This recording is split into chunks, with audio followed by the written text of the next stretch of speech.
Sunday at Camp Nou. This is 11 players that Koeman has chosen. I want to you guys tell me, Yukules, what do you think of it? Rate it from 0 to 10 while I go to Barça Studios and ask the same question to Robert. And mine, Julia. Robert, can you hear me? How are you? Let me know. What do you think of this lineup? Good evening, Georgina. It's been a very eventful afternoon with the Champions League draw as well. The signing of the official announcement of Serginho Dest as well, who'll be joining us on the show, as you said. And yes, we're very excited about this second game in La Liga for Barça. I was particularly not surprised that Koeman didn't make any changes in the lineup because he said it in the press conference. I mean, it's just the second game in La Liga. Why do we need changes? We're just getting started. So I'm happy to see that the same 11 men are starting. It was a brilliant start against Villarreal, that first half especially, with 4 goals and the superstar performance by Ansu Fati. As you said, joining me here in the studio, Mae Rostro. Mae, how are you doing? Hello, Robert. Fine, and you? Fine. Ready to beat this Celta Vigo team? I know you have some animosity against this team. Yes, and I really want to beat them like 4-0, 5-0, all the goals that's possible, and ready to see the boys again, because as Koeman said, actually it was a really good start, but this is just the beginning. Let's just make it clear that you have animosity towards Celta because your family, or part of your family, supports Deportivo de La Coruña. Exactly. So they are very direct rivals. Yeah, exactly. It's the eternal rivalry between them because they're from Galicia, both of the teams. And of course, if you're from Depor, you can support Celta. Okay, all right. Julia, hello. Our social media queen is back. Yeah, I'm here. How are you? Good evening. Very excited for this game, and I have a really good feeling after the win on Sunday against Villarreal. I think it was a really good game, and I'm very happy that Koeman has repeated the starting 11. I think it worked out pretty well, so happy that he's chosen to repeat it. No surprises from us here, Georgina. Oh, no surprises for us in the lineup here, Georgina. Did it surprise you? Were you expecting to see any of the new signings today? No, not at least at the beginning, on the starting 11. I'm sure that we will see some of them during the second half, during the game for sure. But this will be a challenge because this is the first away game, as we were saying, and it's happening in Balaídos, which we need to go back to 2015 to find the first Barça win in this stadium. It's always hard for us, and today is not going to be easy. It's raining, as you say. There's wind, so the players were definitely not that comfortable today on the pitch. Also, it's the first trip, and it's also the longest one that we will have in the whole season. We left very early this morning, and it's a routine that you need to adapt to when you're traveling. It gets intense and more intense every day, and it's a routine you need to catch up. So this will be the first one. It's definitely going to be a challenge for the teams. Also, well, we've got all these protocols, not making things easier. It's played behind closed doors. It's going to be dark, so it's definitely not going to be the best of the scenarios. But Barça players can do this and much more. Something that happened, as you were saying a few hours ago, is the Champions League draw. So we know the teams that we will face in the group stage of the Champions League. You, Robert, you were hosting the live show on that. So I will ask you about your opinion in just a few minutes. But let me recap it. We'll be facing Juve. To start with, we'll be going to Kiev to face Dynamo Kiev, and finally, we'll be facing Fenerbahce, which was Kubala's first team. So it's a historical one for us. We'll be facing Arthur's Juve. We just signed Milan Pjanic, so most of the teams have something special in them. Live chat, let us know. Do you think it's an extremely hard group or not? I'm going to give you our tier list categories, okay? Difficult, extreme, difficult, medium, or flaw, in case you think it's an easy group. I think the draw has been kind of kind on us, but I want to know Robert's, Maya's, and Julia's opinion on those 3 teams that we'll be facing in the group stage. Okay, Georgina, I'm not going to lie right from the start, and I'm going to say that I don't know much about Dynamo Kiev and Fenerbahce. I don't like that we got those teams because it means long travel, going to Hungary and going to Ukraine. It means playing in the cold in the months of October, November or December. And that is something that in a tight schedule, as we're going to have, well, is not beneficial for Barca. What we are excited about is that tie against Juve, those 2 games we'll have against Juve. It's Messi against Cristiano Ronaldo. It's the return of Pjanic to his old home. It's the return of Artur to Camp Nou. There'll be lots to talk about in those games against Juve. And, I mean, yeah, looking at other groups, the draw was kind with us. We have a Group H, for example, with PSG, Manchester United, Olympique Marseille, I believe. I'm not sure. No, not Olympique Marseille, but anyway. It was a tough group. We called it the Group of Death with Diego. And we're definitely looking forward to getting back into Champions League routine. That will be on the 20th or 21st of October. Mai, your thoughts? Well, mine, I think, is the same as you, Robert. I think, like, from all that teams, obviously Juve is the well-known for us. The excitement, you know, playing against Pjanic against Juve, Artur against Barça, obviously Cristiano, Messi. But apart from that, I really think that this is the Champions League. We need to win against any other team. Like, it doesn't matter how strong they are or what we think about them. If you want the title, you have to fight for it. And Julia, you usually talk to us about social media and how things go on to social media. Twitter is going to love Messi and Cristiano Ronaldo facing each other. I was checking Twitter before I came in, and everyone was talking about that. And yeah, I think it's going to be a really exciting day. That day on social media, I think it will be crazy. And I'm really excited to see Barça against Juve. I think it was kind of nice too. But also I believe that these small teams tend to grow up during Champions League. So I think we don't have to underestimate them. It's not going to be easy. It's Champions League, anything can happen there. Okay, well, Georgina, I'm going to ask you if you think that we're keeping the run of 13 consecutive times making it through as first in the group, if we're going to keep that going. I think we definitely got our chances. That's something that I was going to say. I think that we will. 99% sure and confident that we will qualify for the next round, and I think we got the chances to qualify as first of the groups.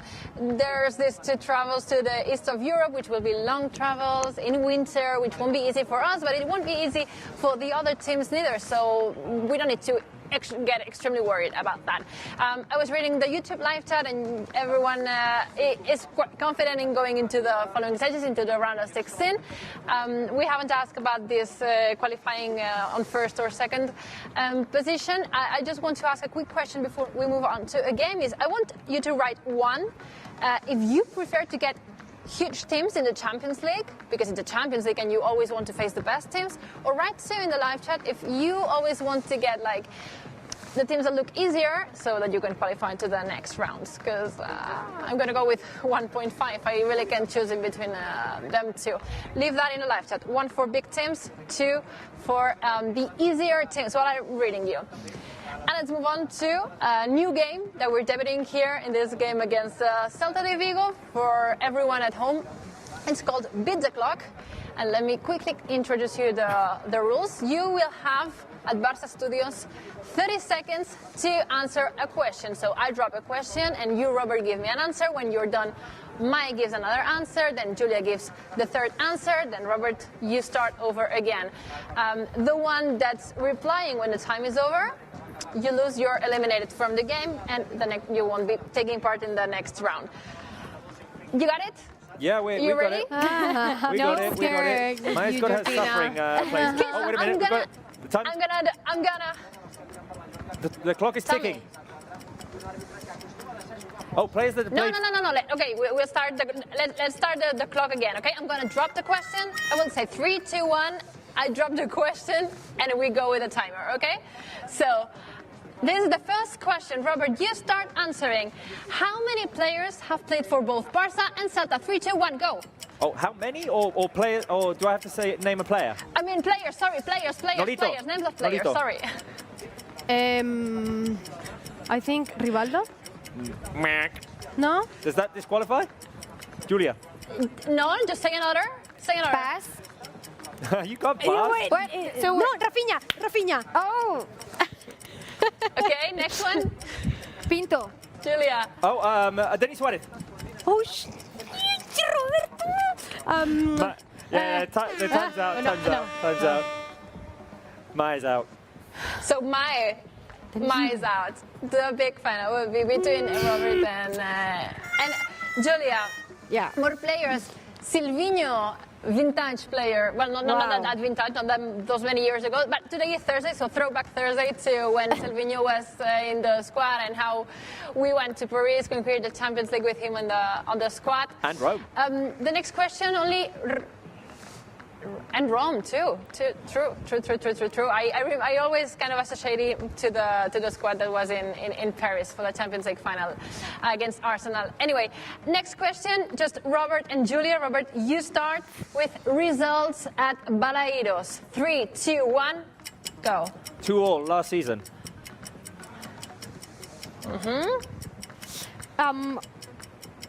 2-1. No? 2-1, when? 2-1 when? Wasn't it 2 years Not ago? recently. 3 years Give ago? me another one. No? 3 years ago there was a draw. Okay, so was it 1-1? What was? No? I'm out. I had you're so out. many lined up. I had so many You lined did? up. This is the perfect game for Robert. Yeah. Which ones? And Robert? the worst Which game ones? for mine. Which I had ones? a 2-4 on a foggy day in 1994-95. I had a 1-0 win with a goal by Mathieu in 2014-15. I had the day that we won That La was the last Liga win, in 2005-2006. We won La Liga at half-time that day. His Wikipedia. Like, how can we compete against that?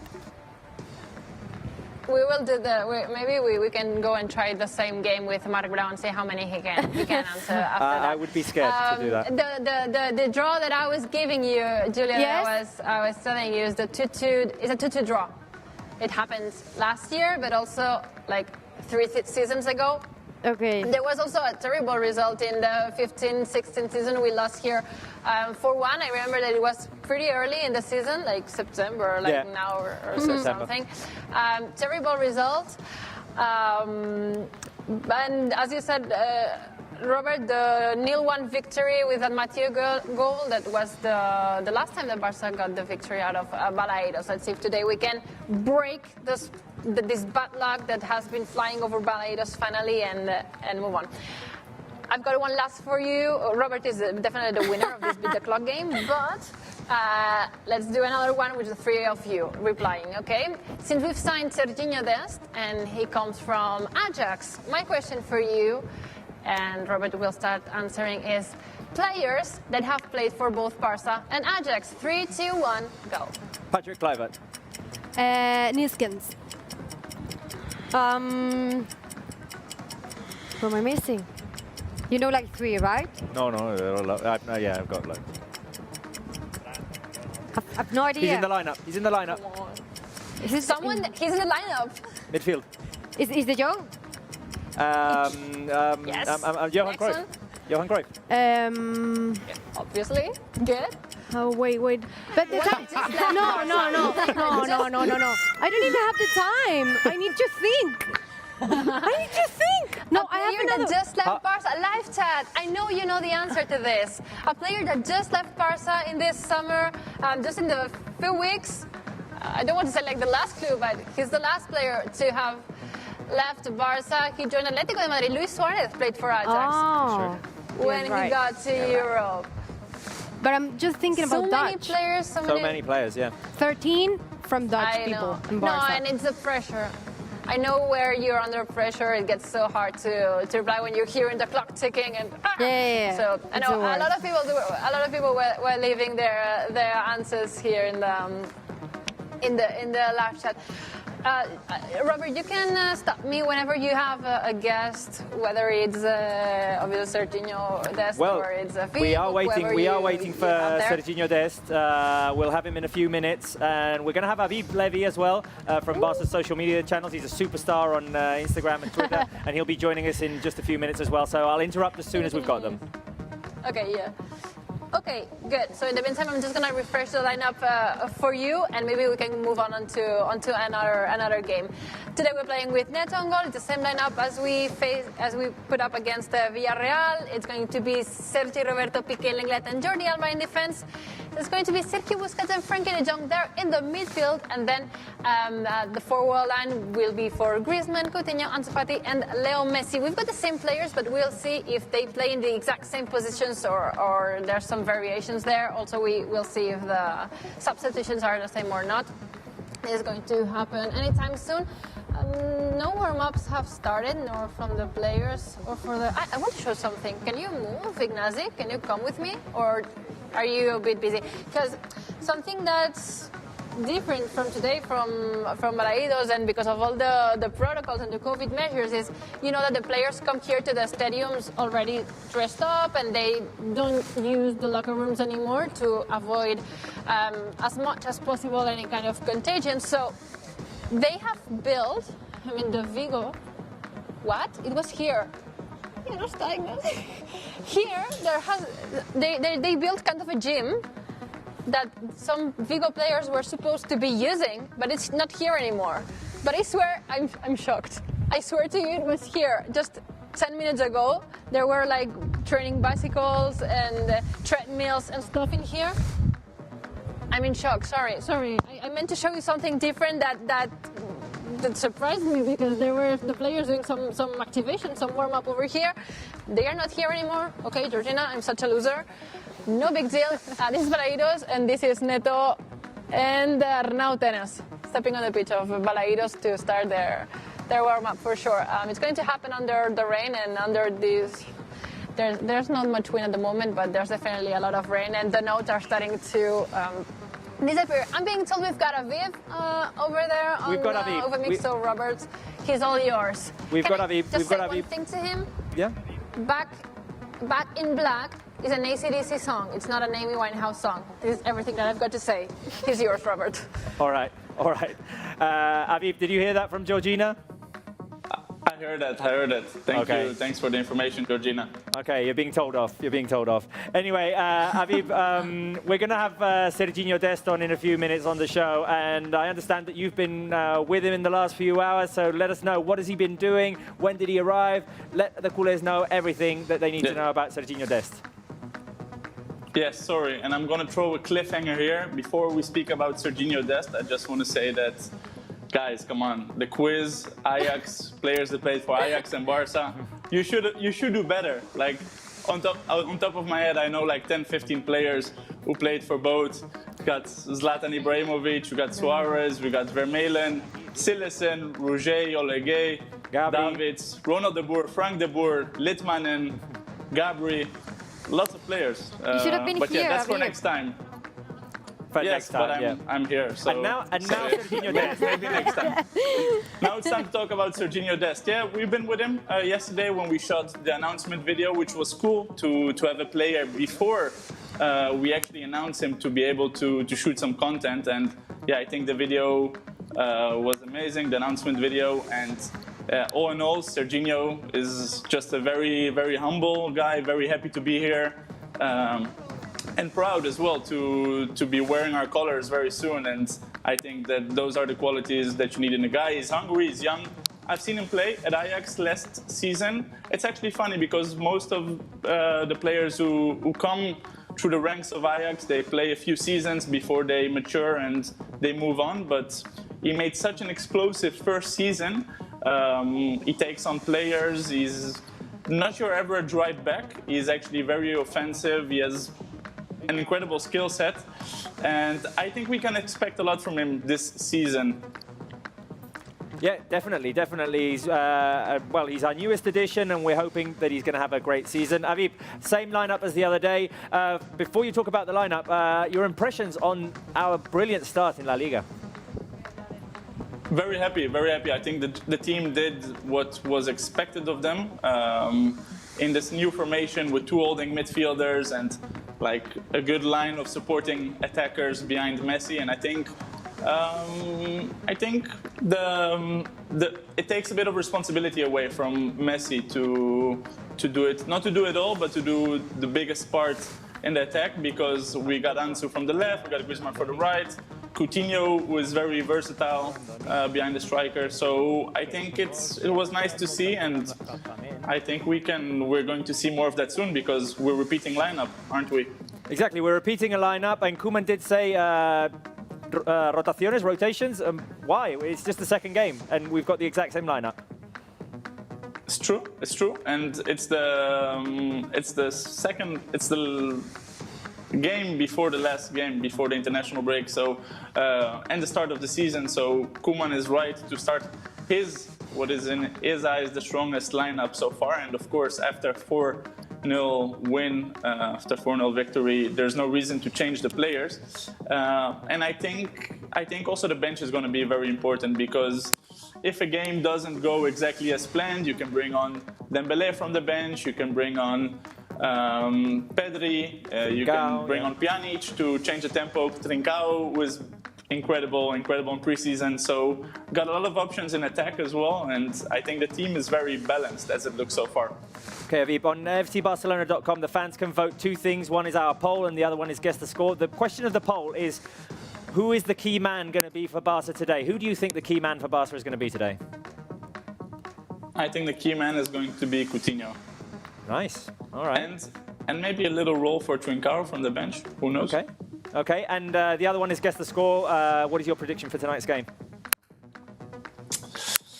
So Koeman repeated lineup. I'm going to repeat score 0-4. Oh, that's a bold one. That's a bold one, a very optimistic one. Aviv, before I leave you, and we'll talk again in the post game. We haven't won at Balaídos over the last few years. The last win was in 2015 with a goal by Jérémy Mathieu. Can you think of anything that can help us break this jinx, that can help us end with this bad run of results? A goal by a left-footed centre-back, you say? Maybe a goal by Clément Lenglet? Oh. No. Oh. Super clear. All right. Ojo. Nice. Ojo. So, French defender, which was Jérémy Mathieu. Left-footed, which was Jérémy Mathieu. Left-footed centre-back. And French as well. Yeah. Okay, all right. I like it. So the comparison is there with Lenglet and Jérémy Mathieu. Aviv, thank you very much for being with us, and we'll talk to you in post-game. Thanks a lot. Speak soon. Let's take it back to Georgina, and I'm going to ask Georgina the question of the poll of fcbarcelona.com. Georgina, who do you think the key man for Barca is going to be today? Koeman has repeated the lineup, and I'm going to pick as my key player for today the player that we chose MVP a few days ago on Sunday. I'm going to say Ansu Fati, because he will for sure have a big part in the game. Oh my God, can you see how? Georgina, I'm going to interrupt Georgina, because look at this guy and how he is. Yeah, but I mean, this is how much it's raining, okay? It's raining so much. My key player for today, he's Ansu Fati. You let me know what's going on. No. I was going to interrupt to say that the weather looks just lovely. No, I mean, it's awesome. I mean, I love rain, so it's not like a big deal for me, but it's definitely not the best conditions to work under or to play a game, for sure. Ansu Fati is my key player, and hopefully he can score some goals today too, and prove once again why he earned this spot in the first team and in Koeman's starting 11. What's yours? And live chat, give me your answers, because it's a question for all of you, and you can go vote on the fcbarcelona.com on our website and let us know. So live chat and then website. Who is going to be your key player? Okay, we're going to take it from here a minute and let Georgina stop shivering. Key players for you guys, Mai. I'm going for the easy one, Lionel Messi. You think Lionel Messi is going to be the key player for Barca today, Julia? Yeah, he needs I have to agree with Georgina. I'm going for Ansu Fati. You're going for Ansu Fati Yes. as well? Okay, I'm going to go with Mai's pick as well. I'm going to go with Lionel Messi as Barca's key player today. It's an away game. Lionel Messi knows what it is to score at Balaídos. He hasn't done it in quite a while, I think. Suarez scored both goals last year, didn't he? No, but Messi has failed to score in his last 5 games against Zelta. Well, it's time to break that run as well. Today's as well. the day. So, yeah, go and vote on fcbarcelona.com. We've got the live poll. Who do you think the key man for Barca is going to be? And Georgina, while we're on fcbarcelona.com, we can also vote for Guess the Score. Yes, guess the score and leave your predictions, because you can win prizes over there. I can't win any over here at Balaídos. I've got this beautiful rain as a prize, but I'm going to give you mine. My prediction for today is a bold one, I think. I'm going to go 0-3. I'm all for it. I'm positive positive, I'm confident with the team, and 0-3 is my prediction. Just before you give me yours, and people at home give me theirs too, let me read some answers on the key player from the live chat, most of them going with Lionel Messi. I don't want to say that it's the easy one, because I think it's fair enough to say Messi always is our key player. So it's just not easy. There's a reason behind this choice, but a lot of Messis. And I'm saying, I can't say hopefully Griezmann can finally become the key player today and score some goals. Now it's time for the prediction for this guess the score. 0-3 is mine. You leave me yours, Robert. My Julia. What are yours? Well, I'm going to have to agree with you, Georgina. I'm going to go with 3-0 as well. I love this song. Are you kidding me? We all have the same, because No. I think 3-0. What? Yeah. And Julia? Really? I'm positive, but not that positive. 0-2 for me. It's kind of positive like you. I'm just here to break your record. 1 second. Did we really pick 0-3 as our predictions? Because people at home might think we talk about this, we do not, but we definitely don't. This is my first time hearing about their predictions. 0-3. I was thinking that it's a bold one, but you're making it look so normal. I mean, it's going to be tough. We haven't talked about this previously. No. Georgina, you've got the players behind you. I know. They just started the warm-up, but I'm in shock because I was thinking I was taking some risk in there. I'm usually quite conservative with my predictions, my guess the scores. But I went for a 0-3 here, and then you suddenly have the same. Players warming up. All of them on the page. I'll refresh the lineup once more for you, and then go with a brand new game. We've got Neto, Sergio Roberto Piqué, Lenglet, and Jordi Alba in defense. Sergio Busquets and Frenkie de Jong in midfield, and then the forward line for Griezmann, Coutinho, Ansu Fati, and Leo Messi. Let's go for a brand new game, and everyone at home can play this game along too. It's a famous game. It's called 2 Truths and 1 Lie. So it goes like this. I'm going to say 3 facts about different players, and I want you to tell me which one of the following facts is false. I took this off, and I think it was a terrible idea because I'm getting so wet at the moment. Okay, the first player that we'll be talking about is Sergio Dest, our new signing, and Robert will be trying to guess which of the following facts is false. You at home, leave me in the live chat if option 1, 2, or 3 is the lie. Okay, try to find the lie. The 3 facts are: fact number 1, he is friends with Conrad de la Fuente. Fact number 2, he would like to be a movie star. I mean, if he was not a footballer, he would have loved to be a movie star. Or 3, his real name is Sergi, not Serginho, Sergi, which by the way is a Catalan, is a pretty common Catalan name. 1, 2, or 3, which one is a lie? I think that the lie has to be number 3. I don't think that his real name is Sergi. Okay, you're right. Although I have to say, most people on YouTube were giving me 2s, so thinking that Serginho Dest wouldn't have liked to be a movie star. But he once said in a Bleacher Report interview that if he could have chosen another profession instead of footballer, he would have loved to be in movies, and more precisely in action movies, killing the bad guys over there. So congratulations, Robert, you smashed the Beat the Clock game. You also got your lie discovered. Congratulations. Let's move on to Mae, who will be finding and trying to discover the lie about Trincao. So 1, Trincao once explained in an interview that when he was a kid, he always wanted to go and see a Barça game.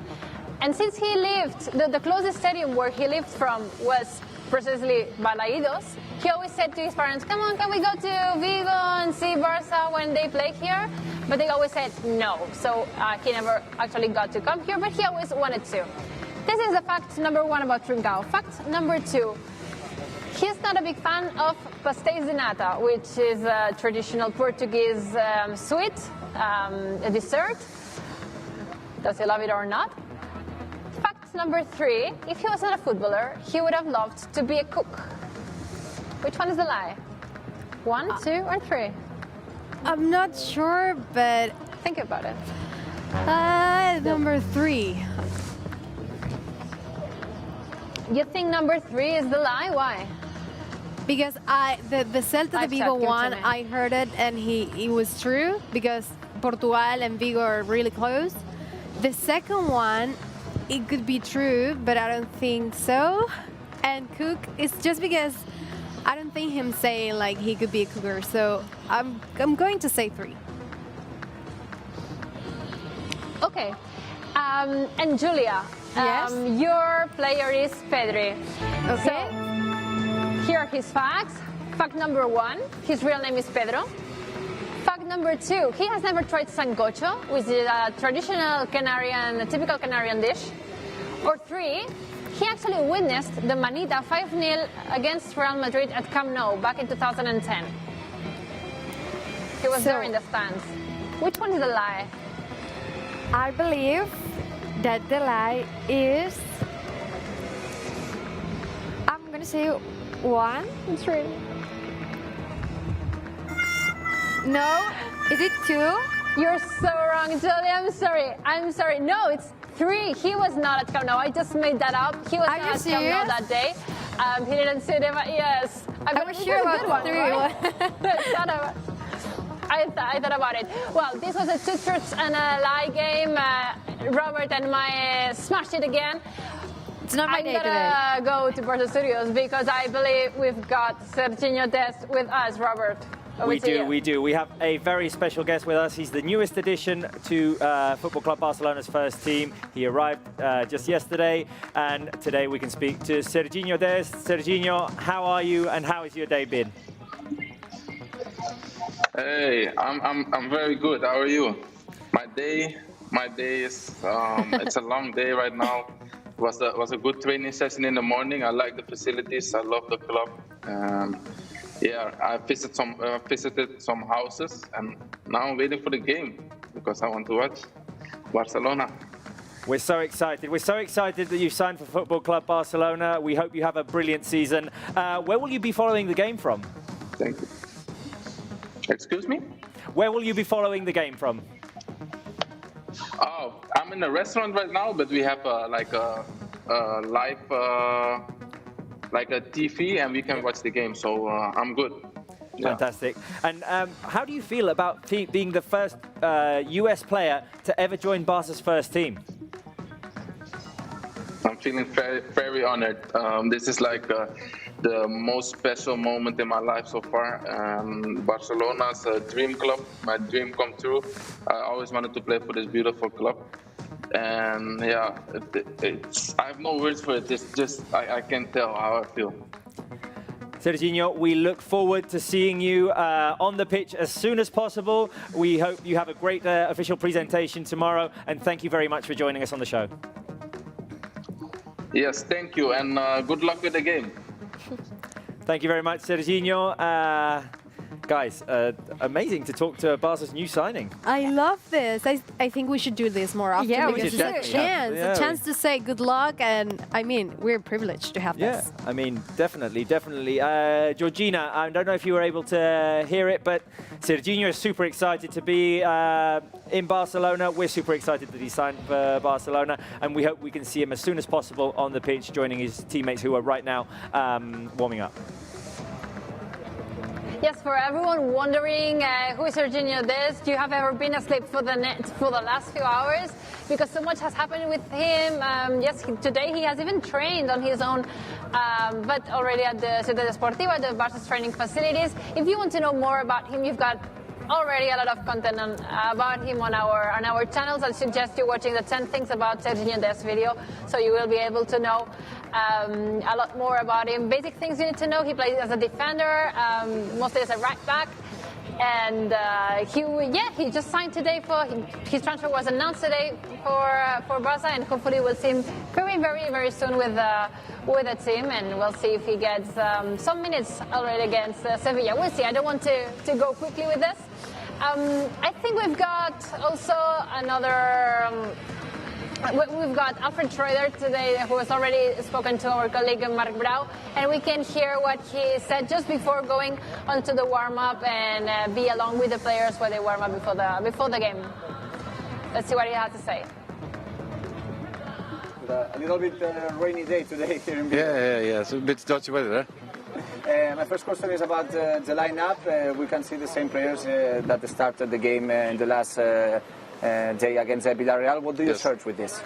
No, I think we were very satisfied about the first half, and of course, they deserve to play and start again. We see that Celta put in his lineup 5 defenses, the same as in the last season. Do you expect that? Ronald said in the last press conference that it was an option. Yes, it was an option. So we prepared both things, and we trained also both things. We showed them the last, also what they did last year, for example. And for us, it was also good to show what the trainer and the coach want from Celta. And I think we are prepared on both the situations, if they play with 5 or with 4. What do you think could be the key of the game today? It's again like last week, what we said, if we will create chances, it's about scoring the goals, and the first half we did very well, I think. And my last question is about a player that is announced today as a Barça player, and you know very well, is Serginho Dest. You can explain to us what kind of player is Serginho? What win Barça with that player? Yeah, he's a very young and big talent, and he's very offensive fullback. In the past, in the academy, he was most of the times a winger, and you see it in the football a lot of times that wingers also can be play very good offensive fullbacks. And he's young, he's talented, he fits, I think, very good to the Barça style. Okay, as you see, I just put a sweatshirt on because it's getting colder and colder here. Alfred Schroeder, he's now at the moment on the pitch of Balaídos, directing this warm-up that you're seeing on your screens, which have changed so much since our last coach, since Septién, and even with Valverde, the warm-up is so different at the moment. As you see, there's not this much time spent on free kicks. They have some technical and passes from those that are happening, and different exercises happening already before the game. So some changes here that we'll see more and more in the following games for sure. But going back to today's game, we were saying Balaídos is a tough stadium, and we haven't done great in the last few years. We need to go back to 2015 to find the last win for Barça here. So I want to ask you at home, what are your good luck charms, and what will you be doing to support the team?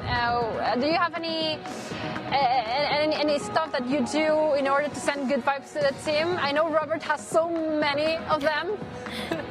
I mean, have you brought the garlic, the socks? What are you doing at the moment? All right, okay. So the main change, Georgina, today is that I have changed my good luck charm socks. We talked about it in the last show.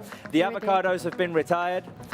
I had a collection of socks at home, and I have gone for Tetris socks because we need to put the pieces back together of the team. Okay. We need to put okay, wait a minute. There we go. Where?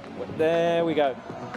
I don't know if we can show them on screen. Otherwise, we'll show them afterwards. But they are Tetris socks because we need to put the pieces back together and we need to build the block.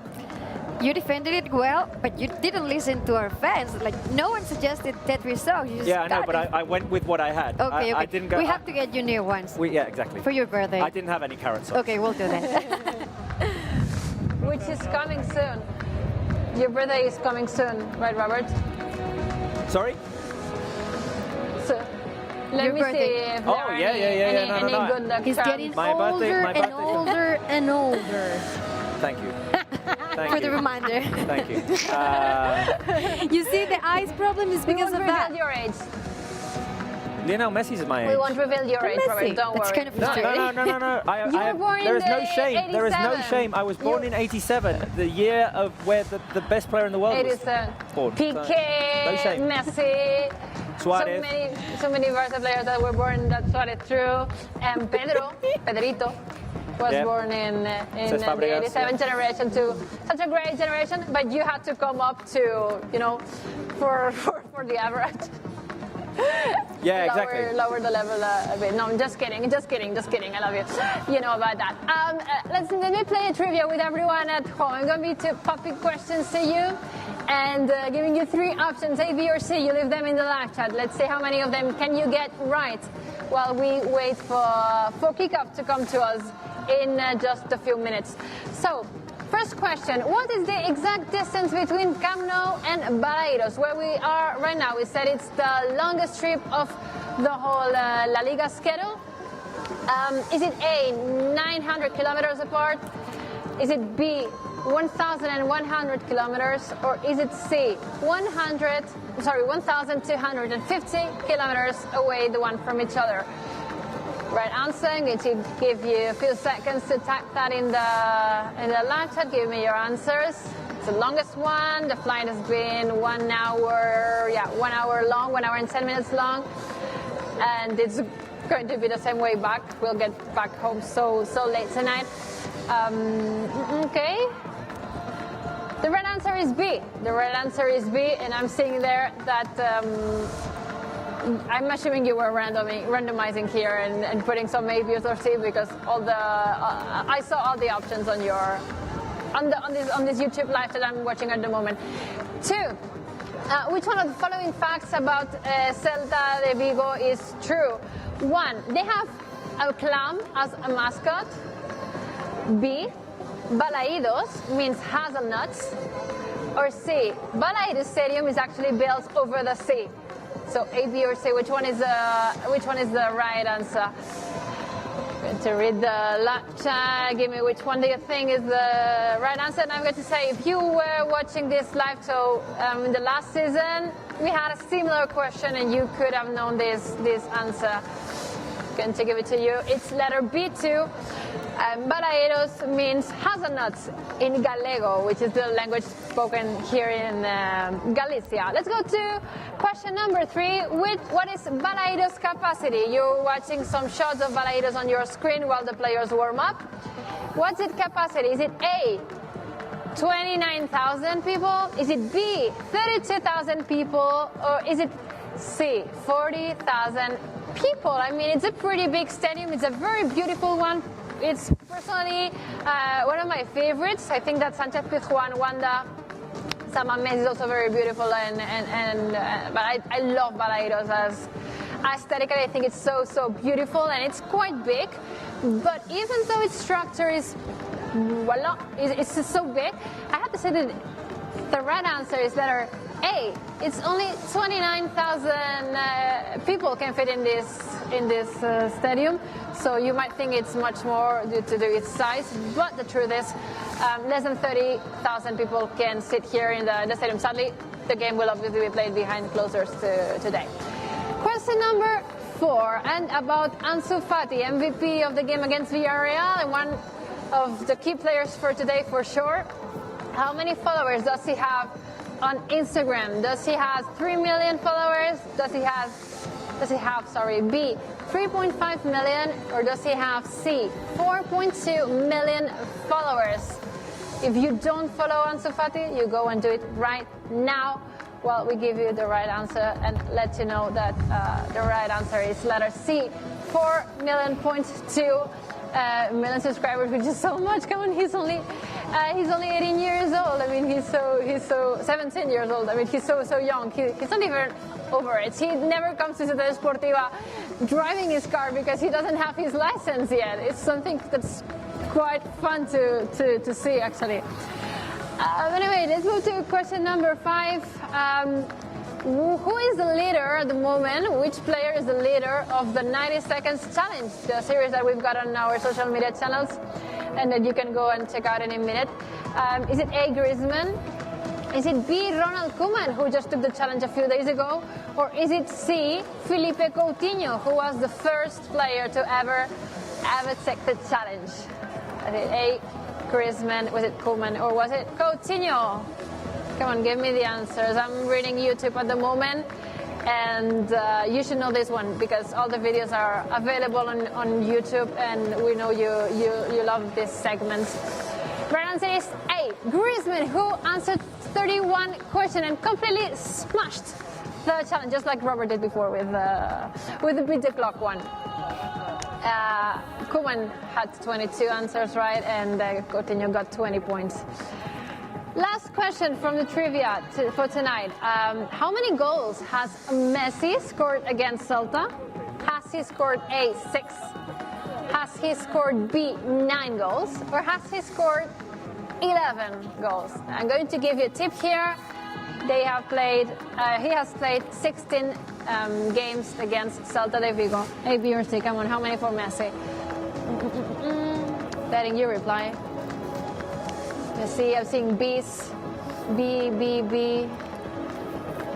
No, it's more. It's the right answer is letter C. He has scored 11 goals in 16 games, although we have to say only 3 at Balaídos. Let's see if today he can make this number rise, even just if it's just a little bit, and score some goals. The warm-up is over. No more players here on the pitch. Let me refresh the lineup just one last time for you, because we're only, I don't know what time is it at the moment exactly. We're 30 minutes away from kickoff, and the starting 11 goes as like this, with Neto on goal, with Sergio Roberto, Piqué Lenglet, and Jordi Alba in defense, Frenkie de Jong and Sergio Busquets in midfield, and joined on the forward line, the front line, by Griezmann, Ansu Fati, Coutinho, and our captain, Leo Messi. I've got somebody here with me. I've got Marc Brau. Hello. Hello, how are you? Here in Vigo. How are you? Are you cold? Yeah, you look pretty with this. Thank you. Yeah. Thank you. I mean, I wasn't expecting this, but okay, I'm just going to put this. Okay, I don't know what I'm doing.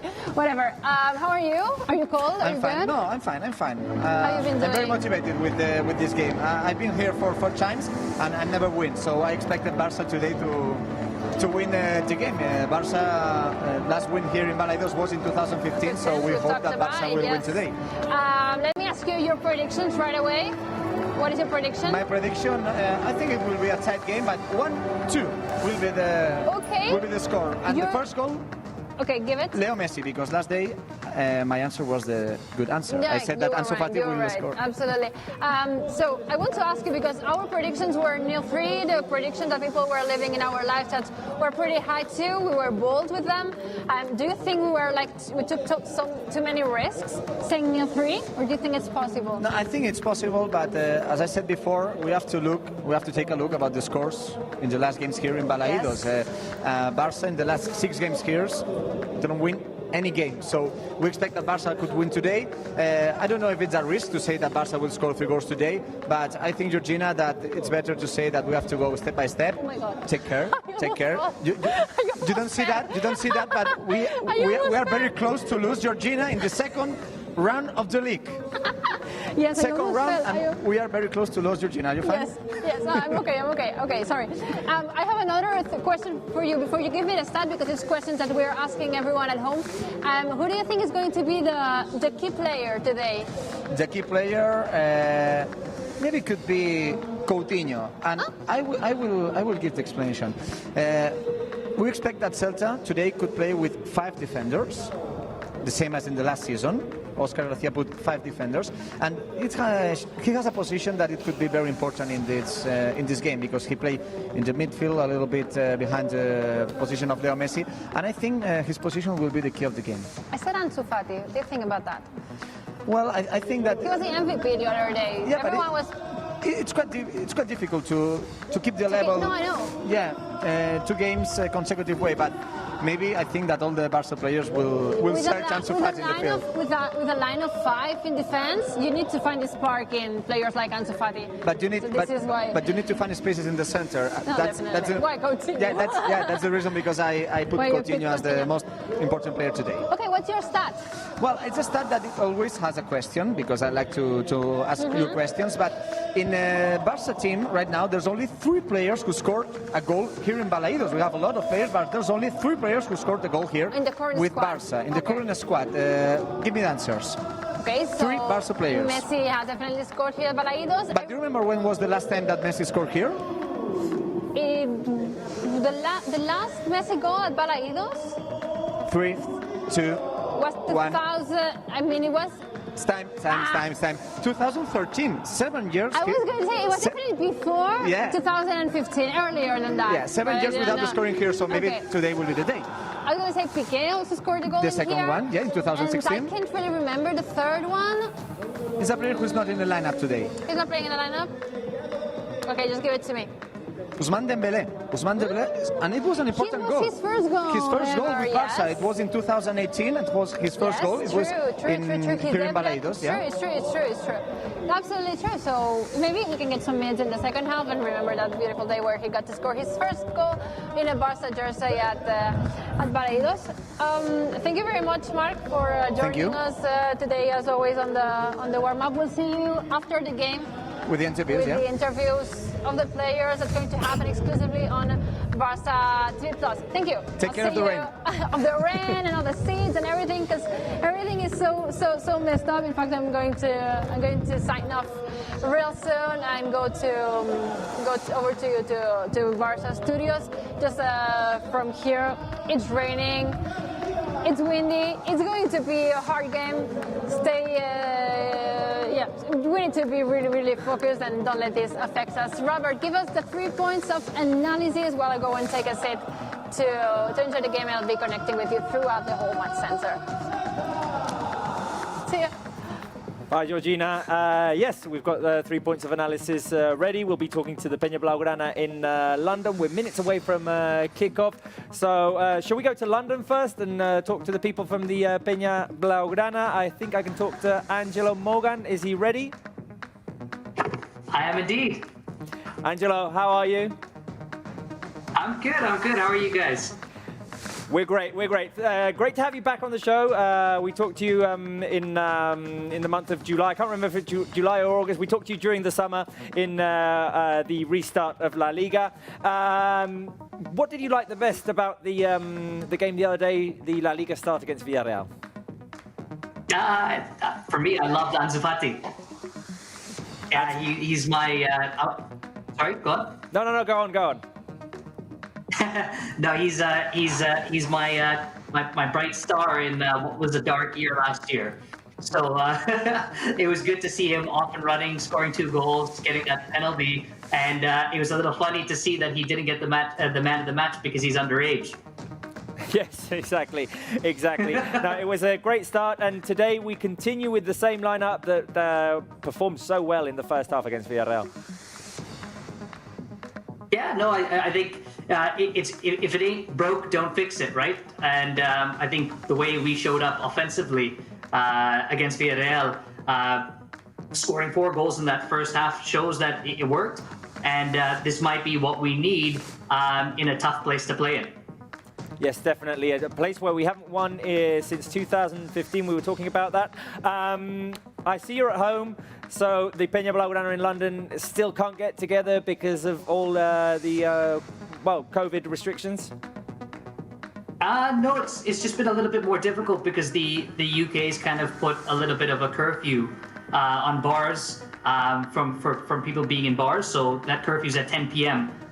Given that this match is quite a late match. And will very likely go over the 10 p.m. mark. We didn't want our members to be stranded out on that boat in the cold, especially London's not exactly the warmest place at this time of year. Talk to us about that boat, because I mean, you just mentioned it and we know about it, but some fans might not know about it, and it's a great way to get together and watch games. Yeah, so our Peña meets up at Bar & Co.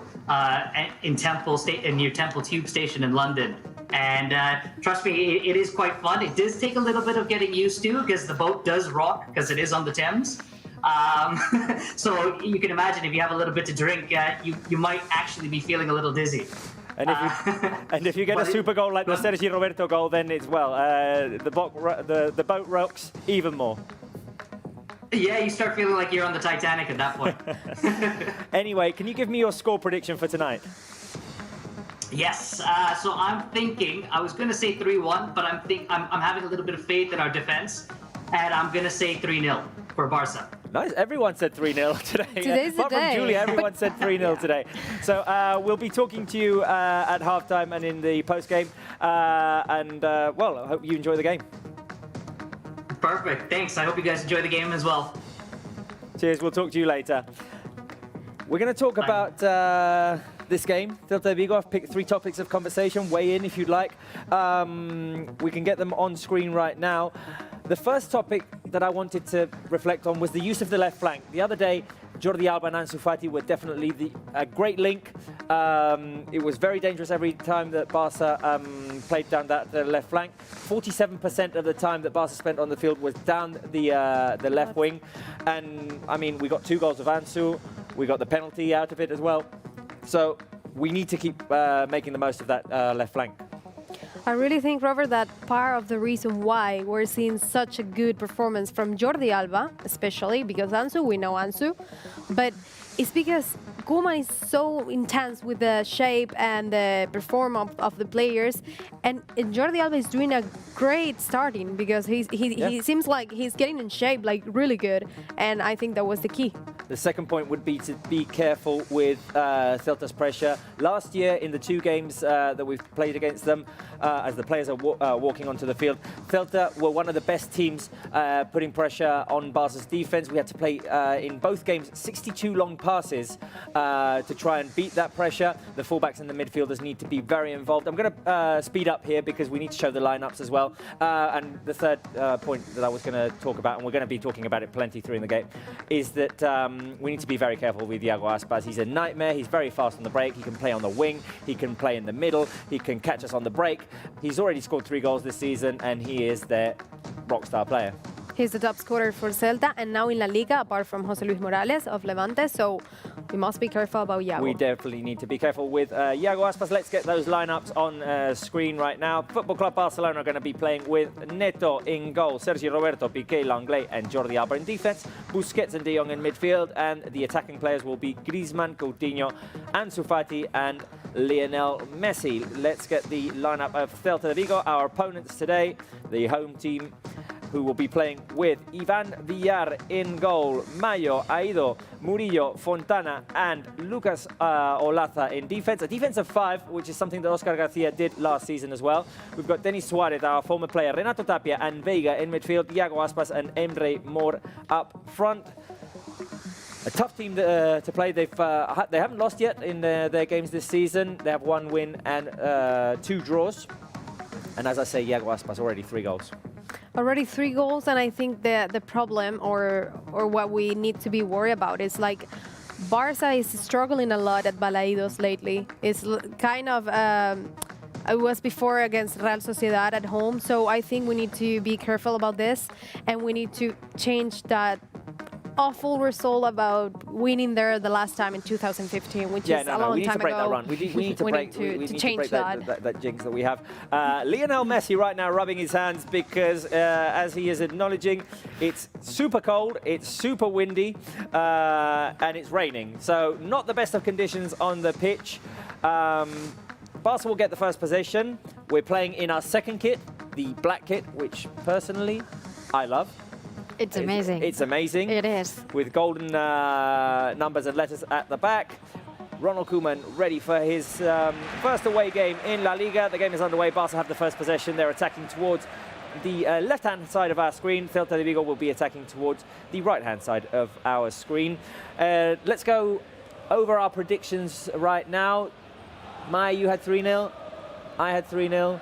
Julia? I had 2-0, but it was only because I didn't want to repeat my prediction of the last game. I wanted to change it, but now I feel like I should have stick to the last one. Like, you're all saying 3-0. No. I mean, you might be right. You might be right. I'm with mine. I'll stick with mine. Okay, let's stick with what's happening in the game because Barca are in an attacking position, and after that we'll go to you, Julia, because there's been plenty going on the live chat, hasn't there? Yes. Okay. 16 degrees at Balaídos. Barca playing from behind. Iago Aspas putting pressure on Gerard Piqué. Here is Sergi Roberto. Griezmann. Barca playing in midfield. Sergio Busquets getting involved. And Sergi Roberto trying to run away from the pressure. He was fouled. Coutinho now playing for Barca, and he's going to switch it over to Jordi Alba, who can make a run forward. He's got Ansu Fati ahead of him. Trying to play the ball through to Lionel Messi. The Celta defense intercepted. De Jong wanted a foul. Celta win the ball back. It's a throw-in. Julia, go for it. Okay, so first of all, just a reminder to our fans, we're not going to show the match, which we could. We're going to give you a play-by-play. We're going to explain everything that's happening. So stay here, keep tuned. I've been reading through some of your comments. I've got some predictions in here, all of them going for a Barca win. 3-0, 5-0, 5-1. So you guys are very confident today. I love that. 4-2. And then I've been reading through some of their comments. Deepak Guni, great to see Neto practicing in that kind of rain. You guys were able to see the warm-up. It was amazing. And I was really, like, I was hallucinating about Neto's, like, he was so flexible. Did you guys see it? Yeah, the warm-up. Yeah, I hope you didn't miss that because it was amazing. Mark Hooks, today I had a bad day on work. The whole day I looked forward to the match Barça Celta, so I hope we can give you a win today so that your day ends up a little bit better than it has started. Ana Silva, I support Barça, but I'm actually studying in Liverpool, and I decided to go to Anfield on Saturday with my Barça t-shirt to show these people that we never give up for Barça. We don't. We never give up. And this season is looking really, really, really good. And Jenga Ahmed asked, what are the 10 things about Georgina? So maybe we'll have to ask her to give that to our fans, like 10 things about her, because they want to know. 10 things about Georgina? Well, we know she loves the rain because she said it. And she loves rock and roll. She loves rock and roll, and she doesn't like to drink water. She said that as well. She doesn't like the color green. That's something else we know about her. 4 now. Her son, Denver. Yes, it's his dog. Her dog now. But I mean, her son, because she takes care a lot of that dog. So it's like her son. How much we have? You have 5 now. You're halfway there. We're halfway there. It's okay. One thing talking about that, I really wish one day Georgina can do the 90 seconds challenge with me because I want to take it. Ooh. I'm sure we can arrange that. At least. Julia, just remind the fans that we cannot watch the game. Well, they won't be watching the game with us. No, you won't, but we'll keep you entertained. So stick in here. You know, you can send in your comments. Where you from? We love watching. Where you from? You always send us comments from everywhere around the world. So keep doing that. Keep sending in your predictions and everything you want to tell us about. You know, we always listen and read you. So keep doing that. Celta Vigo trying to play the ball inside the box, but it went over the goal line. So Barça will play from behind. Clement Lenglet boots it forward, and we can see already that high pressure from Celta Vigo, putting Piqué, Lenglet in all sorts of trouble. Well, yeah, 5 guys in the defense. We know it was going to be a difficult game, but yeah, I also believe that the rain is not the ideal scenario for Barça. They're not used to playing in that conditions. I was going to say at first that I love football games that are played under the rain. Then I saw them warming up, and I was like, okay, maybe not that much. Maybe not today. Because it's not a rain. Bit more epic. It's like a thunderstorm, you know? They're struggling because it's raining so heavy that even Messi, Griezmann, all of them were like, I can even see. It's crazy. I mean, we've seen in not even 5 minutes of play how several players already slipped. So, I mean, first of all... and it gave you an idea of how cool it is when you see the young Lenglet, Piqué, Griezmann, Coutinho, Sergi Roberto, like a lot of them with long trips. So it's crazy, but Messi. Lovely little turn by Messi, which made the defender slip. I don't know if it was the turn by Messi or the state of the pitch, but anyway, the defender went over. I think it was trying Messi. to move forward. The ball is rolling a little slower today, and I imagine there's lots of water on the turf. Seems like. That's a bit tricky. And I was going to say that the main concern is that no one gets injured, obviously. Yeah. With a bad slip or anything. But, Mai, same lineup as the other day. And you were saying that you thought that the key player would once again be... Oh, no, you went for Messi and it was Julia who went for Ansu Fati, wasn't it? Yeah. I think Messi, because of the history we have now at Balaídos, we need to change that. I think Messi is our key player as always. Yeah. And this is a really important thing for him to change the story with Zelta, to change the story at that ground. So I think today's the day that maybe Messi can make the difference and do something for the team, as always. Oh, and obviously Ansu Fati the other day stole the spotlight, but it was a great team performance, and Messi was part of that great team performance as well. And the self-criticism by Koeman and by the players saying like, the first half was really good, but the second half we can improve, we can do things better. But I must say, like, I asked my parents, my friends, everyone was so surprised to see a change, to see the team improving. But as we say, it's soon. Let's take it easy. We have plenty games to play right now for the Copa del Rey, the Champions, La Liga, so time to time. Yeah, but it's so good to start this kind of way. Like, everything from now on, for me, it looks kind of different. Like, I'm super confident from now on. No, let's not forget that we were playing a a very good team the other day, Villarreal. They're Yes. going to be in the, or they should end up in the top teams in La Liga. And we've seen today already a couple of times how Celta are playing very, very high pressure against Barça defenders when we've got the ball, when we take it out on a goal kick, for example, when we have to play very deep behind. And they push several players forward, pushing the Barça players back. Yeah, but Koeman said it before in the press conference, and he explained that a lot. Like, the team is changing not just the system, it's the entire way to play. Yeah. They used to do the pressing now, like entire from the back to the top, all together. So you can see that on the pitch, and you can see that, for me, you're seeing a huge difference in the shape. Like, all the players are really good right now. No, definitely, definitely. Here is Lionel Messi. He can try to get open to take a shot. He prefers to switch it over to Frenkie de Jong. Here is de Jong.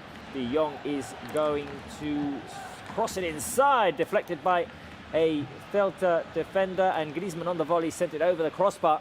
First chance for Barca, the volley by Antoine Griezmann, who has started on the right-hand side, as we predicted. Lionel Messi in the middle, Ansu starting on the left, and Coutinho in the free roll. And the thing is with that, Julia, the thing is with that high pressure, you can't make any little mistakes, because it'll mean that Celta can take the ball away from you and start running. Yeah, we need to be careful with those counterattacks, and they have Iago Aspas, who's like a really fast player. So if he gets the ball, we need to have our defense ready. Iago Aspas, who broke our hearts last season in the 88th minute. Free kick, we were up 2-1. Mike doesn't want to talk about it. I don't want to talk about him at all.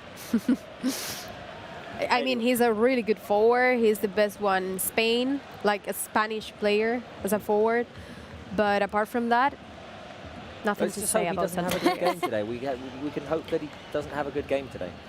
Yeah, as always. As always. Anyway, Celta de Vigo playing from their own box. Here is a long ball played by Villar over to Mayo on the right-hand side. Mayo plays it long, intercepted by Langlais. Jordi Alba fighting to win it back. Alba was fouled. The referee blew the whistle. By the way, Robert, many of people are watching us right now from YouTube. You can find many content about Serginho Dest, even if he signed today, because we have the 10 things about Serginho, and we have more content to show. So you have to subscribe, and you need to see that videos because to share. We talked to him in pre-game. Our newest signing, Serginho Dest. Yes. His official presentation is tomorrow, and there'll be lots of content coming on Serginho Dest, and hopefully we can see him maybe on Sunday even make his debut. Maybe. Yeah, and I think it's a good moment to ask our fans if they saw the interview that we did here, that you did, Robert, here to Serginho Dest, and what did they think about them? And what do you think about the signing, of course? Yeah. Here is Barca playing. I have an Frenkie idea. de Jong, Lionel Messi, can he shoot? Oh no, he tries to pass it inside, and Coutinho is making a run. Aido intercepted, Barca win it back. Here is Jordi Alba, Coutinho on the edge of the box. Coutinho plays it out to the right. Sergio Roberto first touch to Antoine Griezmann. Here is Griezmann getting involved with Busquets. Barca still on the edge of the box. Ansu Fati is inside, he's free. Ansu shoots and scores! I don't know what to do. Can you move it? Feet. Social distance. Social distance. Okay. Ansu Fati again. So, who is the key player of the game? Fantastic, Wait. fantastic, Minutes Julia. 10. I know, it's just 10 minutes in the game, but you know, I feel like the team was super quickly and super fast with the passes. Like, it was complicated to watch the ball. Yeah. No. Wow. Ansu Fati again, the opener. He's getting us used to this. Like, it's not okay. It's not okay. What are we going to do when he doesn't score in the first 10-15 minutes? We're going to Third goal in La cry. Liga. Oh my God, Ansu. Now he's a top scorer too. He's the top scorer, yeah, exactly. So The same as Iago. It wasn't an easy finish by Ansu Fati. The ball is put inside the box. Ansu takes a touch with his left. He has Murillo on him. And then he manages to put in the tip of his right boot to finish in front of Villar.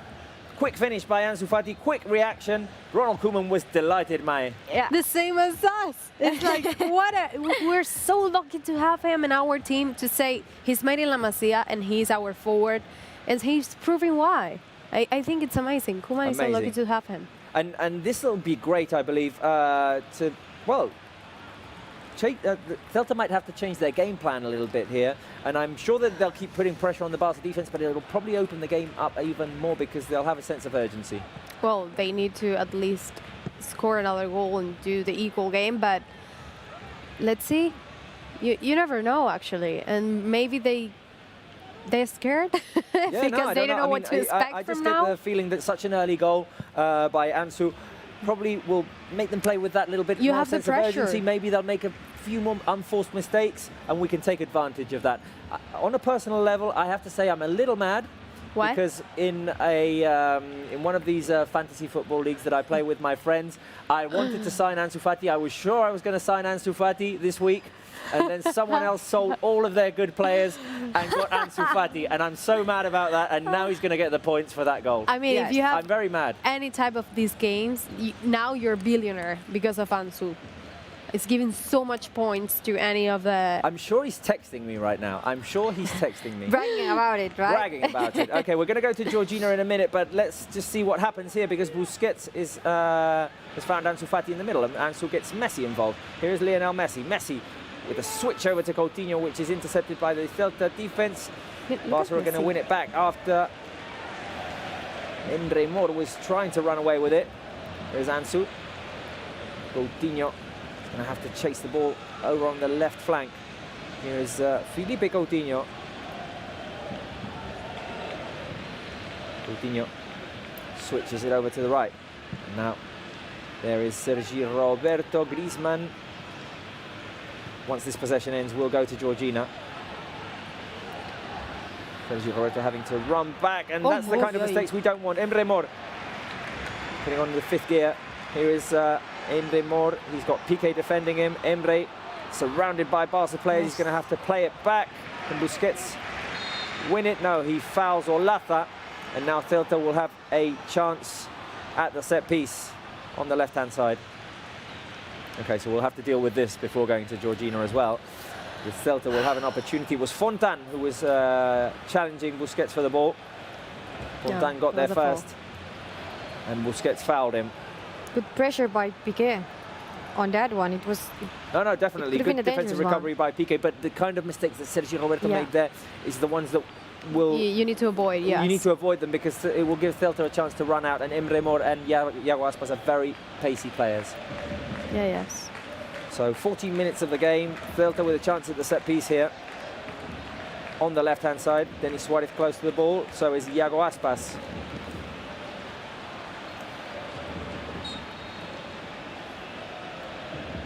Here comes the cross from the left-hand side. Straight into the box at the far post. Jordi Alba heads it back. He didn't realise there was a Celta player behind him. The ball's still in Barca's box. Neto has to make a save. Great save by Neto. And Barca trying to run out on the counter-attack. It's going to be a Celta recovery. Denis Suarez is going to pick it up. To see the ball go out. It goes out for a throw-in. Let's go to Georgina. Georgina, you're at the Balaídos Stadium, and Ansu Fati gave us the opener, a goal that I'm pretty sure you celebrated with great joy. With great joy is definitely a euphemism here, because we were so excited to see how we managed to score a goal early in the game.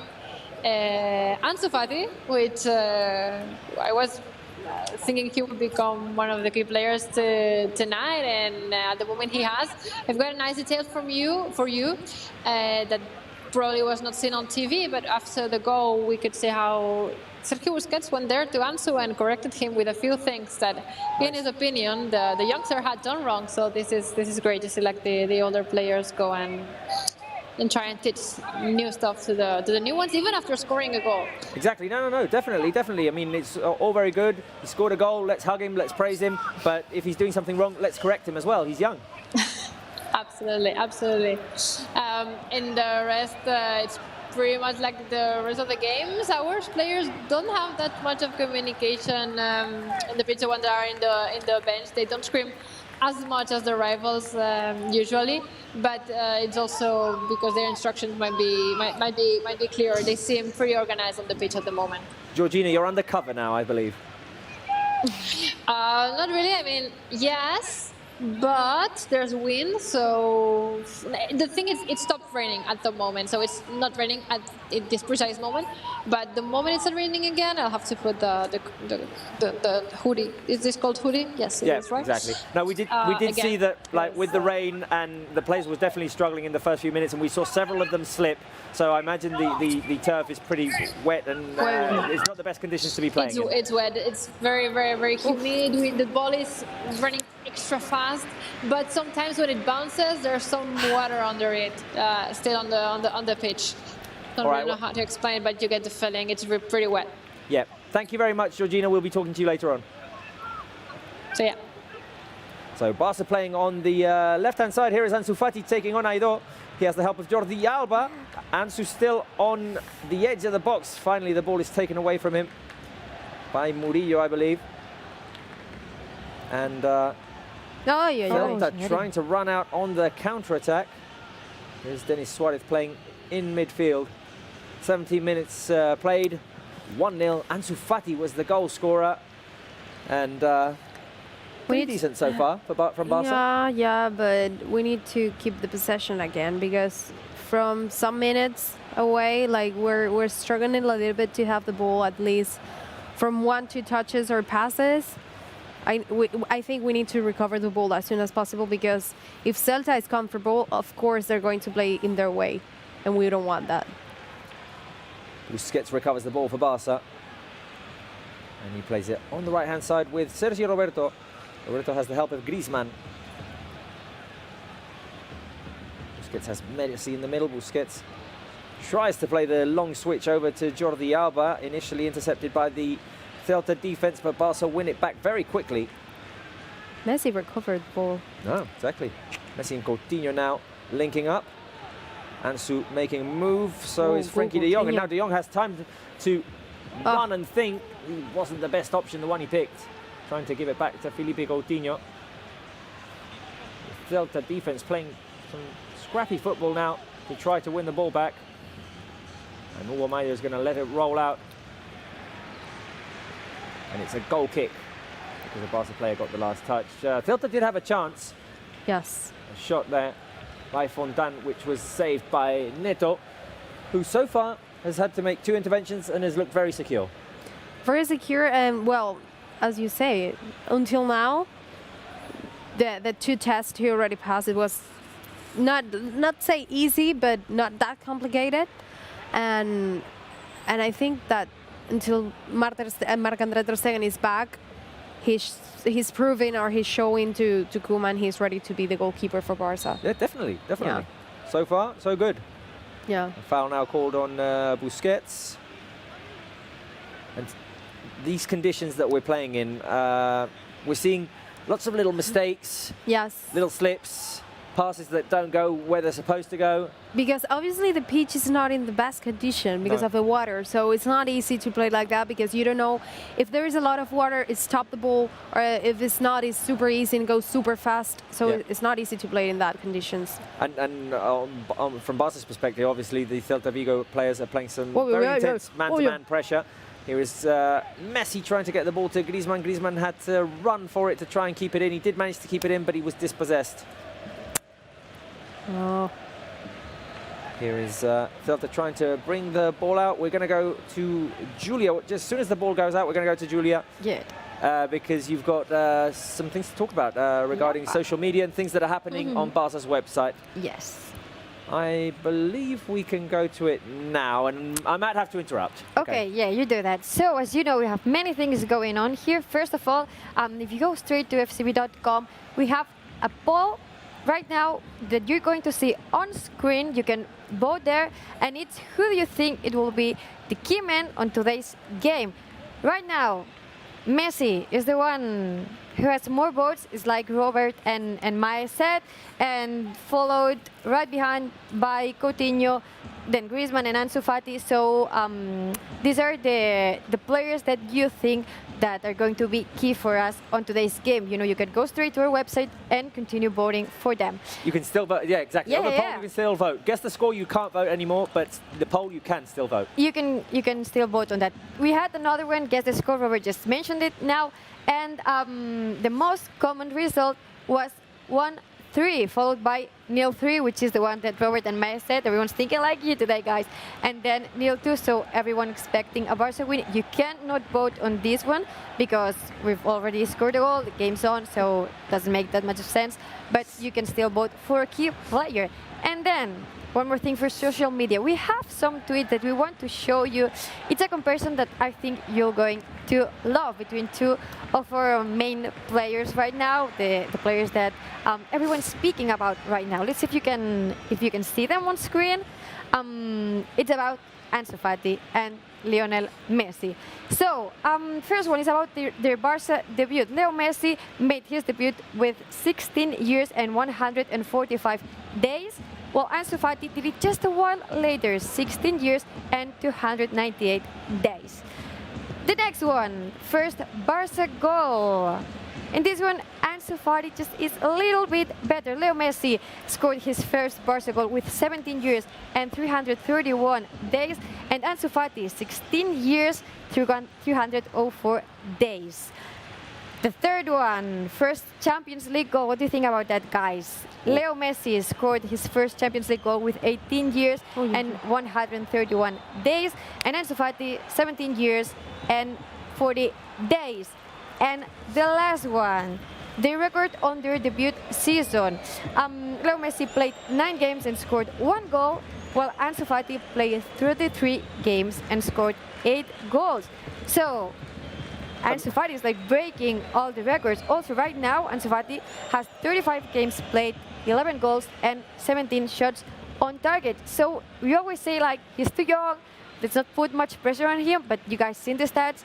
It's impossible not to have our high hopes. It's impossible not to get excited. Yeah. It's impossible not to get excited. Beautiful stats, lovely numbers, Julia. Thank you very much. Thank you. Unfortunately, Celta Vigo have a free kick on the edge of the box. So let's go and see what happens there. Clement Langlais was booked.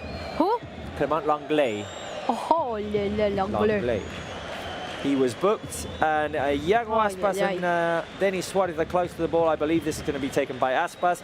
It's towards the right, so it's better for a left footer. Barca have a 4-man wall, and Aspas waiting for the referee to blow his whistle. He scored a free kick against Barca last season. Let's hope that he doesn't repeat that story again. The referee blows the whistle. Here goes Iago Aspas. The shot hits the head of Sergio Busquets, and Busquets goes down in a heap. The header hit him straight in the face. Yes. Oh. Whoa. Is he okay? He gets up, but he's a bit shaken. Yeah. I wouldn't want to be him right now, honestly, I would not want to be him, because that has to be very painful in any kind of circumstance. Yeah. But if you add the cold and the wet... Yeah. But I've seen now that it wasn't the forehead. Could have been the nose. It would be worse. No, Could have been the mouth. It would be worse. So it was he the forehead. put it, so... No. I mean, no, Busquets saw it coming and he did, like, head the ball. Yeah. But the ball was coming at pace. It wasn't a cross. It was not an accident. It was not a cross. No. It was a ball coming straight to him. Yeah, but he moved his head too to front. So No. I mean, he managed to get He's ready for a fine. quarter of a second there. yeah, but he's fine. He's fine. He's up. And he's putting fine. pressure on Emre Mor right now. And he wins the ball back. Yep. Lovely turn by Sergio Busquets. Clears the ball away. Intercepted by Aido. Here is Veiga running away from Alba, and he forces a corner kick. Celta Vigo will take it on the right-hand side of their attack. I think we should move. Yeah. We can't be in that place that long.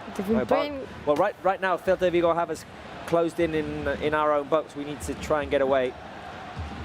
See if we can move out on the counter-attack, for example, if we manage to clear away this corner kick, which is coming in from the right-hand side. Murillo's in the box. Aido as well. Langlais and De Jong defending. Aspas is going to take it. Waiting for the referee to blow the whistle. Hello. Aspas taking his time. A lot. And now the referee says enough of the pulling and tugging that's going on inside the box, giving a little warning to Piqué and Sergio Roberto, also to Tapia.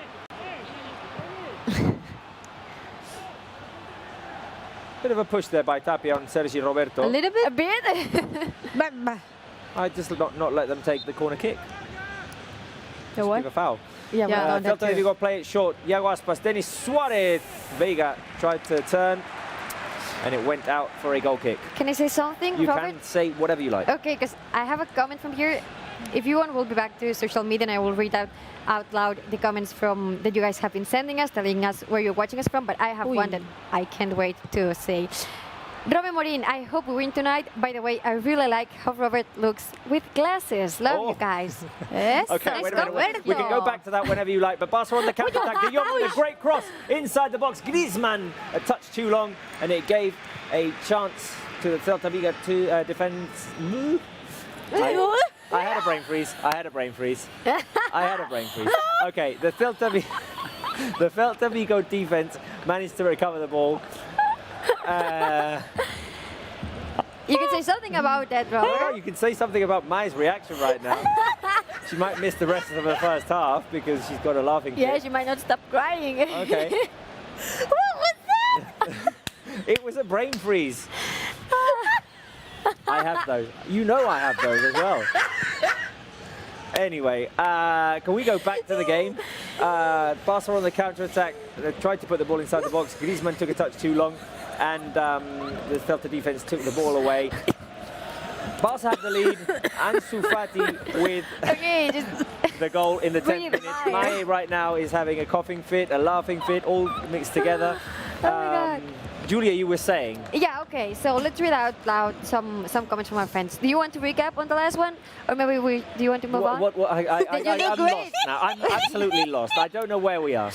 Okay, so I'm going to repeat it. Ron Morin said that you look really good with glasses. I wish I didn't have to wear them. That is the only answer I can give. But since you look have clever. to, it's a good thing that you look great on them, right? Well, I mean, some people might think that and some people might not. Yeah, everyone does. Okay, how's the game? Because I want to read out. No, go. Yeah. Okay, so we have people watching us from Mexico. Rolando Cazaret, Jerry Joshua from Indonesia, Theodin Tanzim from Bangladesh, Rian Richu from India, Luanga Prosper, thank you so much. I'm streaming from Uganda. Ferran Jose from Stockholm, Aurelio from Nigeria.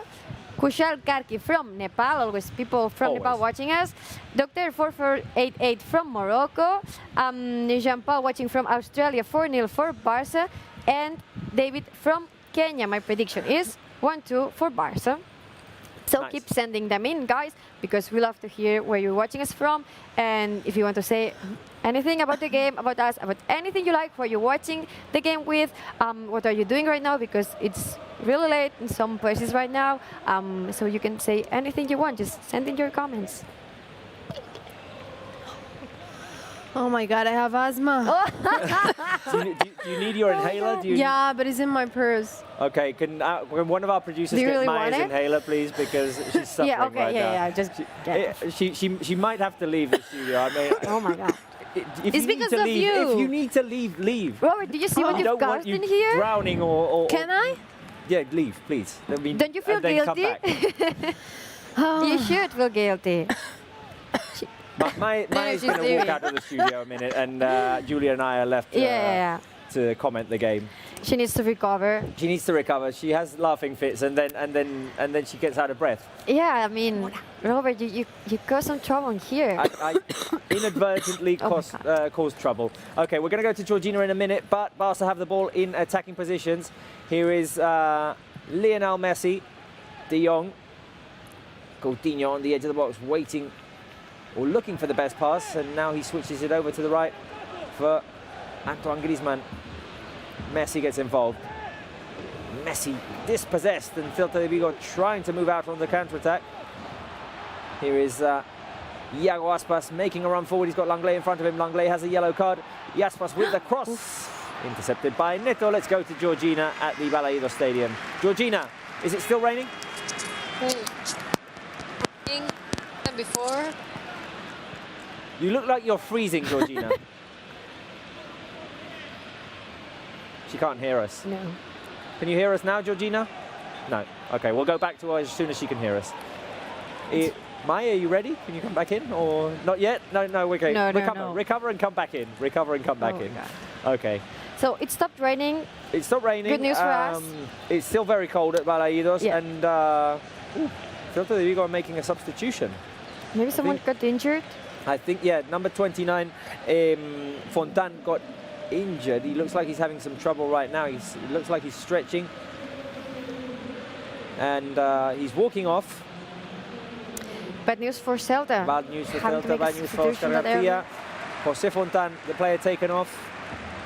And he is replaced by Nestor Araujo. I might have to write that down because otherwise I'll forget. Okay, so we have my bag. Yes.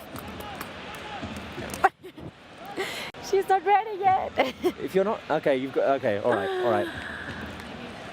Yes, always bring it on. Always bring it on. This is because of you. It's the second time. What can I do?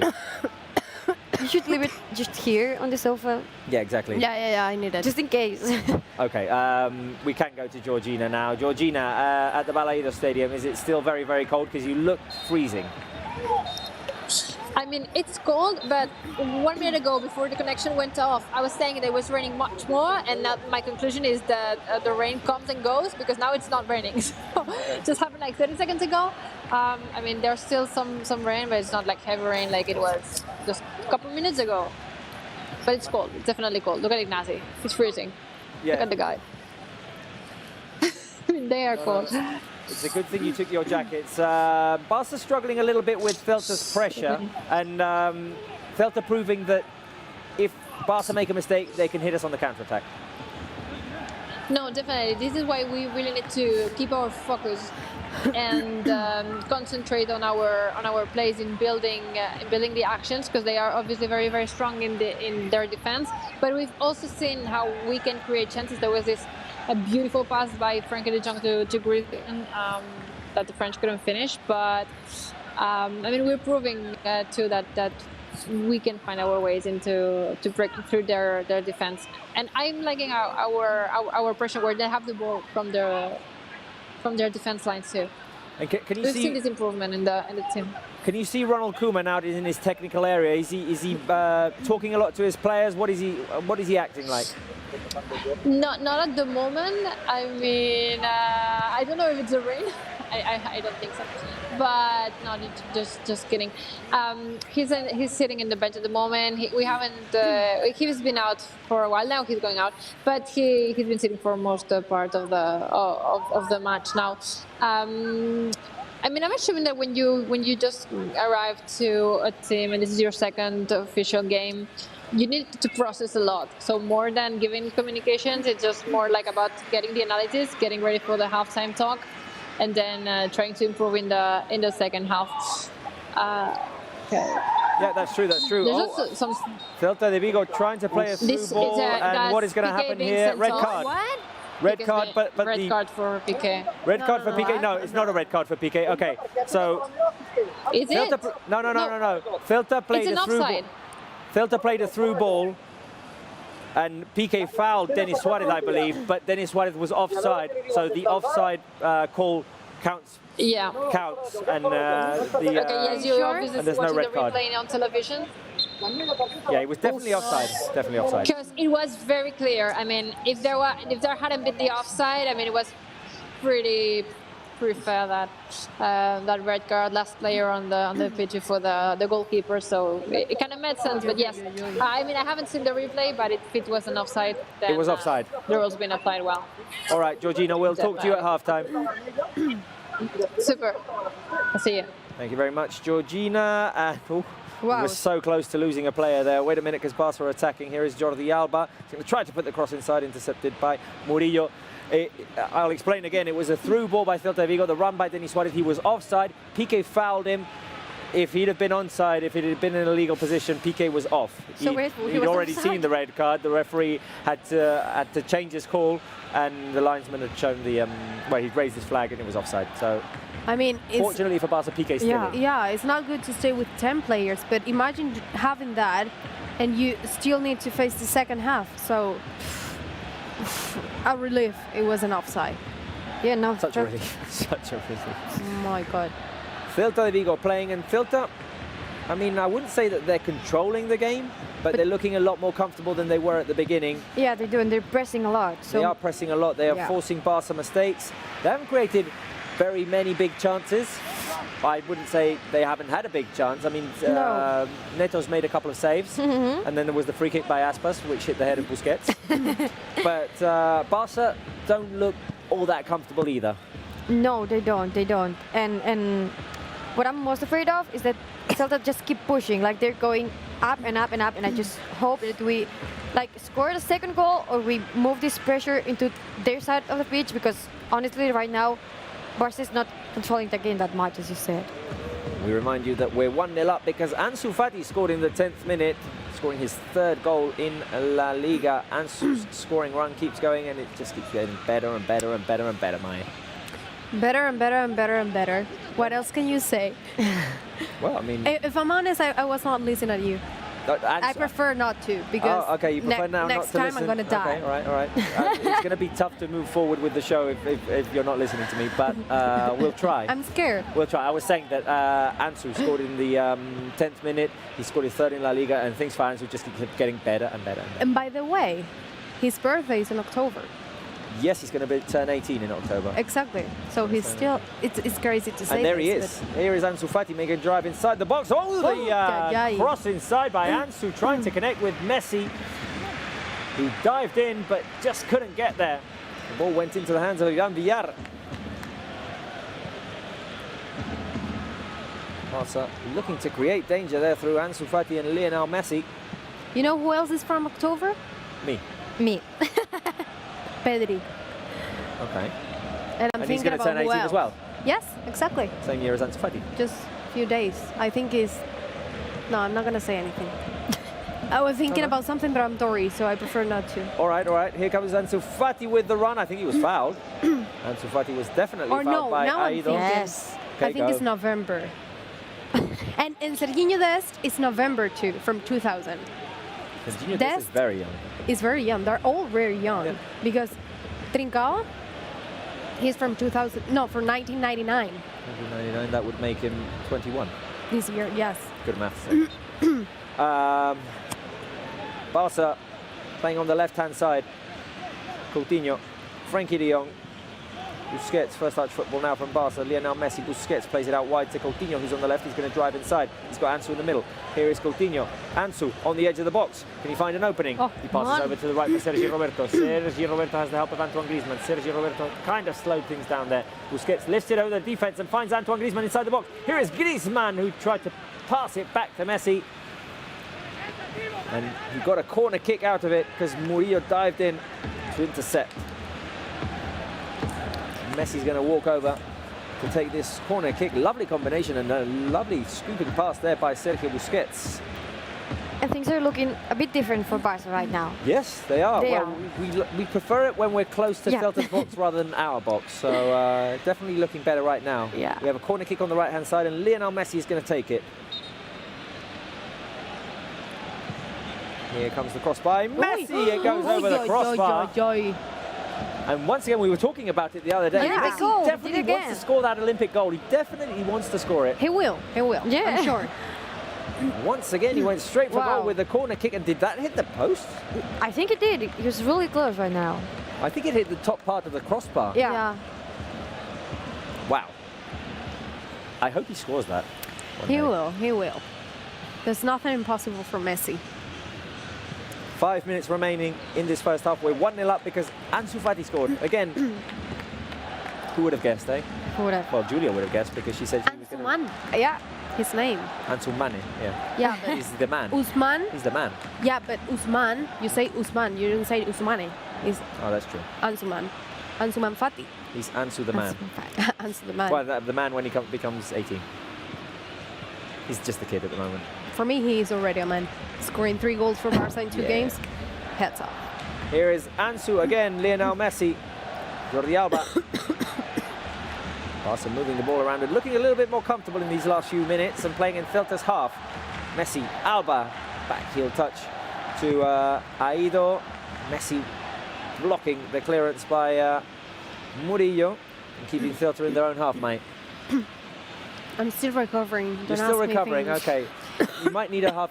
The halftime break is going to be very necessary for Mai. I can.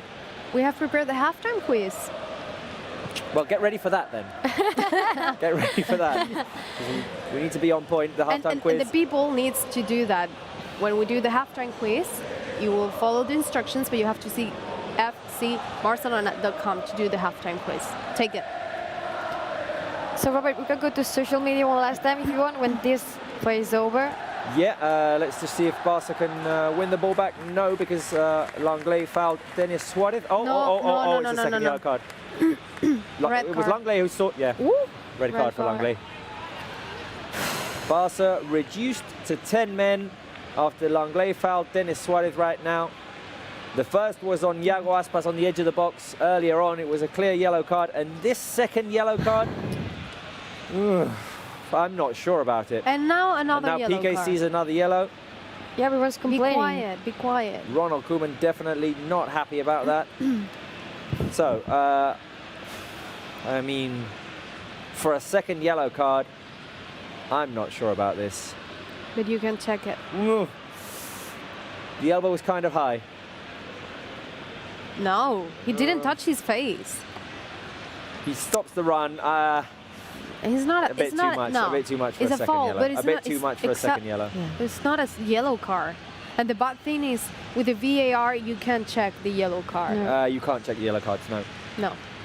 So, Ronald Koeman, Alfred Schroeder and Henrik Larsson right now having a conversation on the bench to see how they're going to try and, well, rejuggle the team, because right now we're reduced to three defenders. I imagine Sergio Busquets will move into the centre of defence. That's the first yellow card. We've got the replay right now, and it's a clear foul. Yeah, it's a clear foul and a clear yellow card. The second, it's on the right-hand side. He's not going straight for goal, Denis Suarez. I'm sorry, but he's wrong. Langley sticks his right arm out and stops the run. But he didn't touch his face. No. I mean, no, but he does stop the run. He does stop the run. Like Denis Suarez was getting away from him. I think Denis Suarez was overreacting. I think so. For me, it's not a yellow card. It's not. Anyway, Langley and Messi still complaining, but Langley is going to walk off the pitch. Barca reduced to 10 men. We'll see how Ronald Koeman rejuggles things in the second half. I think he's going to keep the 10 men who are on the field right now on until the end of the first half, and Busquets might have to play as central defender. But not nice, Denis. We're definitely going to have to change things in the second half. Everything needs to change from now. Apart from anything else now, Barca facing a threat here as Denis Suarez puts the cross in from the right-hand side. They clear away the defense, the danger. And Julia, we might have to save social media for the second half and all the stuff from fcbarcelona.com. Great, we do that. That's weird, you know? We'll save it for the second half because there's only 1 minute remaining, and we're reduced to 10 men, so anything can happen right now. Don't say that. Positive things can happen. You have 9 fouls for Celta, 4 for Barça, 4 fouls for Barça, and 3 yellow cards. Well, one's for complaining. Yeah, but I mean, still. No, that second yellow card for Langley, a bit too much, maybe. A bit too much. Yeah, not maybe, a bit too much. Not what we needed if we're going to halftime. No, not right before halftime. No. I just said it and it happened. Well, Araujo's going to come in. Then why did you? Araujo's going to come in, but he's going to warm up, and I think we might save the substitution for the second half. I'm not sure how much time is going to be. The system could change. Well, the system's going to have to change, definitely. Of course, but I mean, we're going to take off an attacking player, I believe. 3 minutes because of you have added time. 4 up top. Okay, because they were a while protesting 3 about the yellow minutes. card. What happened? We've got 3 minutes of added time, and I think Barca are going to make the substitution now as well. So who's going to be taken off?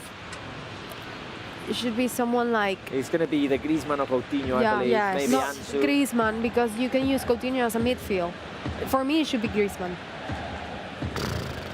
It's Griezmann. Yeah. No, it is Griezmann. The assistant referee right now made a mistake. He was thinking of last season, and he put number 17 on the board. I know. And Griezmann is now actually number 7. So I imagine the system is now 4-2-3. Or 4-2-2-1.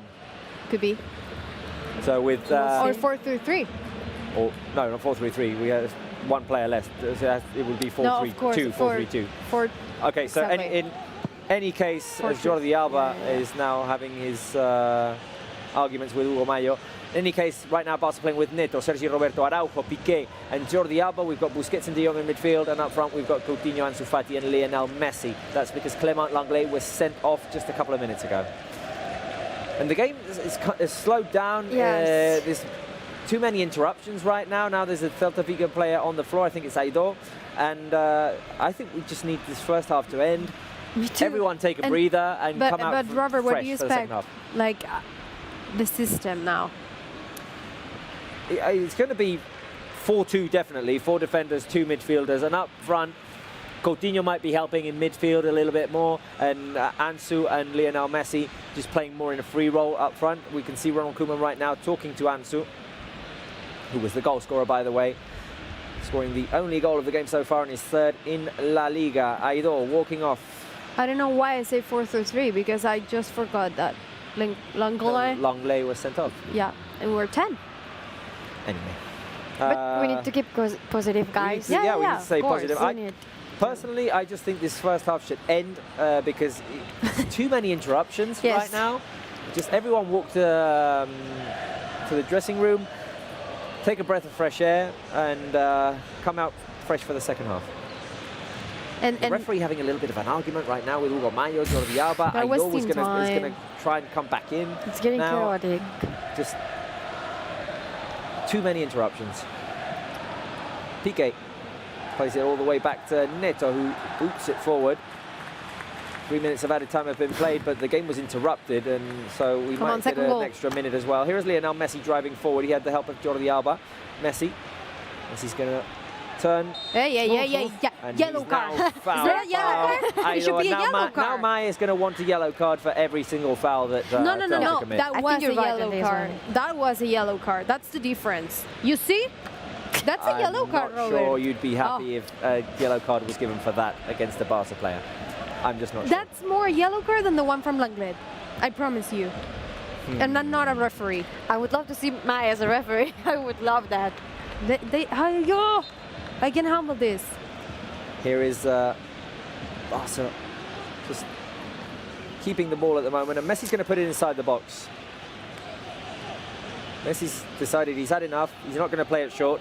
He's going to cross the ball inside with his left foot, with his sweet left foot. Piqué, Araujo and Busquets have come up. Let's see if we can get a goal here at the set piece. That would be lovely. Here comes the cross by Lionel Messi. There'll be a corner kick for Barca. And this will end pretty soon. Yeah, no? Denis Suarez Yeah. got a touch. It went out for a corner kick, but the referee's not going to let us play. The referee's not going to let us play the corner kick, even in spite of all the interruptions there were in these final minutes of the first half. Anyway, first half has ended. We're up 1-0. Good news in that sense. Ansu Fati, the goal scorer, his positive run continues. Some good signs from the team in a very complicated game because of the weather conditions. The pitch is wet, it's cold, it's raining. And now we're reduced to 10 men because of the Lenglet sending off. I don't want to dwell too much on that. Let's just stay with the positives, which is we're 1-0 up. And Zelta haven't created all that much danger. I think that the key from now on, it's going to be in the second half how we manage the game and how the 10 men on the pitch will play that game. Because if we score another goal and we just try to save that score, we can go with the 3 points. It's not impossible, but with this sent-off, everything changed. But I'm going to say the same as you, Robert. Ansu Fati scoring another goal, the team playing a good game. It's not an easy weather. It's not easy to play at that ground, so we need to manage to take the 3 points from Balaídos. No, definitely. Positive signs from the team. They've all walked into the dressing rooms. Julia, what did you like the most about the first half? Well, I like the pressure. I think it got like a little bit lower since we're getting into halftime, but I like that a lot. Ansu Fati, I said in the beginning of the game that he was going to be the key man for us, and until now, he's been at least one of them, and we're 1 goal up thanks to him. And also I said before that it was bad news that we got Langlais sent off right before halftime, but now I'm thinking that maybe it's a good sign that it was right before halftime because Koeman can speak to the players and can discuss with them what they're going to do next. So let's stay positive, like we will now readjust, and I think we can still win this game, even though we have just 10 players into the pitch now. Okay, well, while Mai gets ready for the halftime quiz, we're going to go to Balaídos and talk to Georgina, who's been freezing throughout the first half, but she is still willing to talk to us. Georgina, some positives and some negatives in this first half. Obviously, the positive is that Ansu Fati scored and we're up 1-0 up. But the negative is that we're down to 10 men because of the sending off of Clément Langlais. Yes, and I think that Julia said something very important, and we need to stay very, very, very focused and try not to make any mistakes, because we will pay our mistakes. We will pay a very, very expensive price for our mistakes. So we need to stay focused and try and manage the game better than we have done in the previous years in this stadium, but a lot when we play away. So I think that the break will be good for the team now, for Koeman to talk to his players and try to rearrange the game and see how they can face the second half with being 1 player down. You saw right in front of you the sending off, and you saw how Messi, Busquets, Piqué, Ronald Koeman, Eva, they surrounded the referee. They were not happy about that call at all. No, and especially because I personally think that both yellow cards, I mean, I'm not saying they were not fair, but I'm saying that if you take the whole picture and you see that the player has been completely sent off because of these 2 actions, I don't think this is fair. So I mean that both faults were faults, obviously, but I think it's a bit too much to have a player sent off for this. I completely agree with you, Georgina. How do you think those terrible weather conditions are affecting the game? The weather? Yeah. Just for the weather? Sorry. Yeah, I no, did. It's affecting for sure. I mean, everything is so wet. You see the ball running so fast. It's so easy to slip. The grass is starting to atacarse. Sorry, help me out. Yeah, no, it's starting to break, and you get pieces of grass starting to break. Yeah. To break, yeah, the grass, yes, there's grass everywhere, some mud even, so it's definitely not comfortable. It's also pretty cold in here. The thermic, I don't know the exact degrees that we are at the moment. The thermic sensation is definitely very, very cold for everyone here at Balaídos. It's getting more and more, so it definitely will be more in the second half. Are there any Barca players warming up, by the way, Look at me. Regina? Yes, there are so many. I would say that the whole bench is warming up. I can see. Okay, I'm assuming that is because the thing is, Balaídos, we cannot show that, but Balaídos is a stadium that's built like the other way around. So the bench is placed at the other side of the pitch, so the players need to cross all the whole stadium every time that they go and off the bench. So they are really at the other side of the stadium. But I can see definitely Mareña, Pjanic, Pedri, Trincao. There are 2 more. They are on the back, and I can see them. One of them is very small, so I'm going to show him Tricky Puig. And then we've got, I think it's Araujo. Is Araujo el que está tocando ahí la bola? Sí, it's maybe, yeah. Well, maybe he is finishing up his warm-ups because he came back. Anyway, Georgina, we'll be talking to you. Yes. We'll be talking to you throughout the second half. I think that makes sense, by the way. Yes, of course. Sure. We'll be talking to you throughout the second half. Georgina, thank you very much, and keep warm. Okay, thank you. Okay, we're going to kick it over to Mai, who's going to talk to us about the halftime quiz on fcbarcelona.com.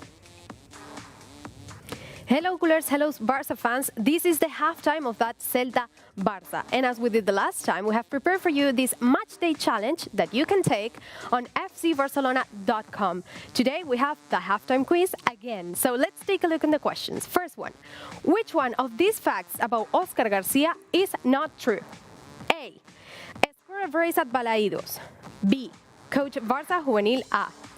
C. Scored in his debut against Atlético de Madrid. Or D. His brother is former Barça player Luis Garcia. Let's take a look on the second question. What is the distance between Camp Nou and Balaídos? Option A, 45 kilometers. Option B, 623 kilometers. Option C, 1,057 kilometers. Or option D, 9,875 kilometers. Third question. Nolito is the nickname of current Celta player and former Barça player. Option A, Manuel Agudo Duran. Option B, Nolel Ito.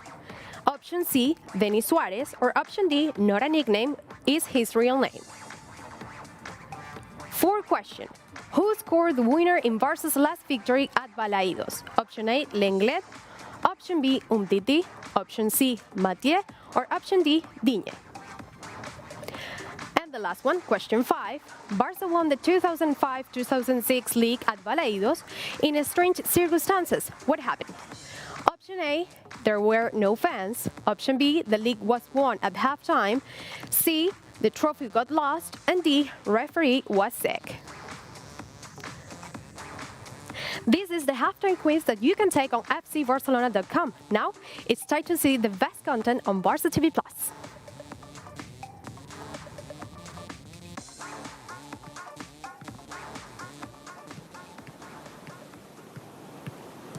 Desde que me lembro tenho uma bola nos pés e a partir daí começou a paixão. Viana significa a minha infância, significa vários anos que eu passei aqui de bons momentos. Foi aqui que eu comecei e então significa uma casa para mim. Somos uma família que estamos sempre muito juntos, muito unidos. O meu pai sempre me ajudou bastante na mentalidade, sempre me ajudou a perceber que não era fácil, que tinha que trabalhar. Eu recordo-me dele apenas com um ano e meio, já jogar comigo muito a sério, porque ele gosta muito de ganhar, ele não gosta nada de perder, detesta perder.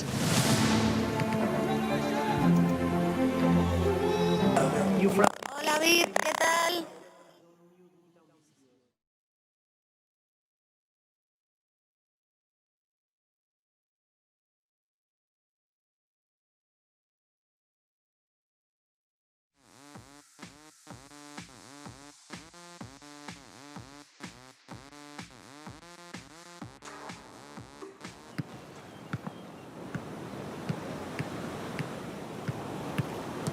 Desde que me lembro tenho uma bola nos pés e a partir daí começou a paixão.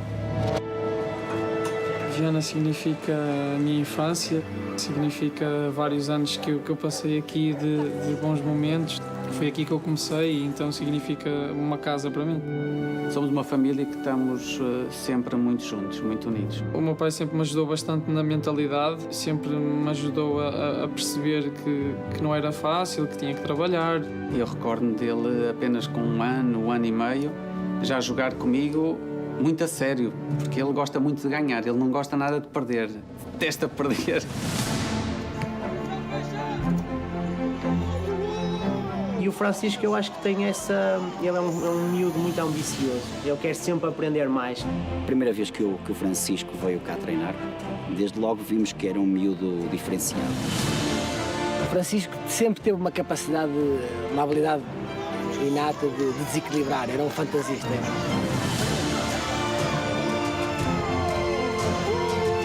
É sempre a mesma coisa, faz sempre isto. Pega na bola, finta todos e marca.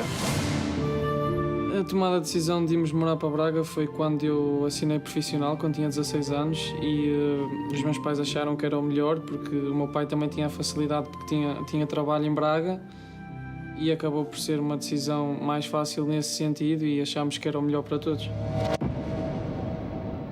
Só depois, quando passou para a equipa B, isso é que teve momentos mais que não jogava tanto, ou quando foi para a equipa A, primeiro ano da equipa A jogou muito pouco, não é?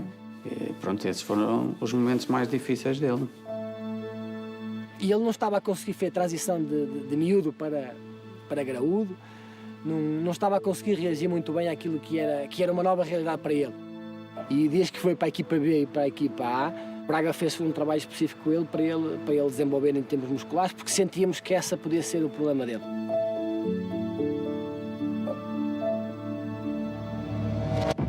A nível mental e emocional, eu sempre senti o Trincão fora de série também. Eu acho que ele, de uma forma inconsciente, ou até muito consciente por parte de pai e mãe e família, ele desenvolveu ali uma componente mental e emocional muito forte. E eu sinto que o Trincão, para onde quer que vá, ele tem total confiança nele. Ele nunca encara as coisas como uma derrota. Ele encara sempre as coisas como uma oportunidade para trabalhar mais e evoluir para depois conseguir as coisas. A partir do momento que o Francisco se compromete com uma coisa, tem que cumprir e levar aquilo a sério. Na minha opinião, acho que é daqueles miúdos que é uma inspiração para todos os outros. É uma inspiração para todos os outros. No sentido que ele mostrou que é capaz. Ele mostrou que é capaz.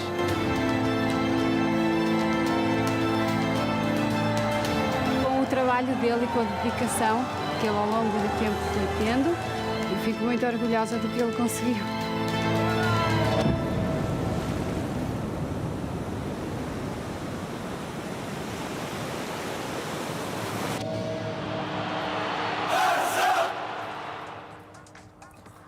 The origins of one of our new signings, Trincao, is one of the contents that you can see on Barça TV Plus. I know you enjoy all the contents that we put on there. You work for Barça TV Plus as well. Well, we all do, but you work there posting the contents, and this is, well, exclusive footage there. Exclusive and amazing because the whole team traveled to Portugal or to any other country from their regions, and they find out the entire story behind the player. So I think it's the type of content people want to see. Definitely. And invite you to go to Barça TV Plus because you have a lot of players and we have a lot to come because we have origins for Pedri and other players. Yeah, a lot to come, a lot to come. And of course we want to know all about our new players. Let's go back to the game and have a look at the stats. The game in numbers, so if we can get them on our screens right now. Mai, will you help me read them out, please? Barça 1-0 up with the Ansu Fati goal. Exactly. Then the possession, 32% for Zelta, 68% for Barça. 2 shots for each team. On target, 1 shot for each team. The corner kicks 1 and 1. Offsides, 1 for Celta was the Denis Suarez, and that's, well, that red card for Piqué that Exactly. it was not, but now we have We could one. have 2 red cards Yeah. there. Not offsides for Barça. The passes 178 for Celta, 380 for Barça. The passing accuracy 71 for Celta, 87 for Barça. 1 yellow card for each team. Actually, no. We have 3 yellow cards for Barça and none for Celta, if I'm not wrong. And red cards, we have 1 for Barça, nothing for Celta, and no penalty kicks. No penalty kicks, and if there does have to be one, let it be for Barça. Let it be for Barça. Anyway, we did go to London to talk to the people from the Peña Blaugrana in London pre-game. We can do that now again. Angelo, thoughts on this first half with some positives and some negatives. The positive part, obviously, that we're 1-0 up and Ansu Fati scored again. The negative is that we're reduced to 10 men. Yeah, I think you hit the nail on the head there. I mean, Ansu Fati. I mean, I think every time that kid touches the ball, something special is going to happen. And I guess that was the positive. What I also noticed is the way the players are passing. With Coutinho getting, it looks like he's a completely different player. His confidence has gone up. Maybe it's from winning the Champions League or whatnot, but he seems to fit with the team a lot more. And there was this little session where they were passing the ball in the corner between him, Fati, I think Jordi Alba was in there, and Messi was there, and it just looked like the good old days when Pep was with the team. So you could see the positive reinforcement by Koeman. Those are the positives. On the negatives, like you guys said, it seemed like we were dying to get a red card with Piqué's almost red card, and now unfortunately Langley has got his red card. Hopefully Araujo can come in and add that defensive reinforcement that we need to keep the clean sheet for Neto. No, definitely. The players are walking back onto the pitch. We can see that the same 10 players, not 11, are walking back onto the pitch. Who are you looking forward to see in the second half? Ansu Fati. Ansu Fati again. Yeah, I know I sound extremely biased, but I mean, the kid's 17 years old, and he looks like a little magician that we saw once tens of years ago. I don't want to put any pressure on him at all. I don't think he'll ever listen to this, but let's hope he can have an excellent second half as well. Two little things. One is you're wearing the same jersey that the Barca players are wearing today, so nice, good pick. Thank you. It was a struggle to get. I mean, in London, they were getting sold out all the time, so I managed to quietly sneak in and get one. And the second thing is we'll be revealing them during the second half, but we saw during, while Maya was doing the quiz, that you were doing the quiz along with her as well. I didn't know I was seeing it that way. All right, we'll be revealing the answers in a few minutes, so stay tuned for that and see how many you got right. We'll talk to you in post-game, Angelo. Thank you very much. Thanks, guys. All right, the second half has started. Barca with no substitutions, so right now we're playing with Neto in goal, Sergio Roberto, Araujo, Piqué and Jordi Alba at the back, Sergio Busquets and De Jong in midfield, Coutinho, Messi and Ansu Fati up front. We've got one player less because Clement Lenglet was sent off in the first half. Barca trying to put pressure on Celta Vigo, and two consecutive fouls there. It's now Vega who went down, and we'll see how the team deal with having to play with 10 men. That's the question now, because everything changed with that player which we're missing on the pitch, and let's see how it goes, because I think the key will be to keep the possession and try to do what you want and not let Celta to have the space. Yeah, Celta Vigo putting a cross inside the box, and Frankie de Jong manages to head it to security to Neto. Two quick things. One is, as the players were, or before they walked back onto the pitch, we saw a conversation between Leo Messi, Gerard Piqué, Ronald Koeman and the referee del Cerro Grande. They were having a quiet argument. I mean, no one was shouting or anything. Koeman was completely disagreeing with what the referee was saying, but the referee was trying to explain why they're sending off. And at the end of everything, it was my guess that was the reason. Messi says Lenglet just shoves him, and the referee says no, it goes to the neck. So that was the impression that the referee got when it was live. And I mean, yeah, kind of. So if you see it live and you can't review it, you can't change it.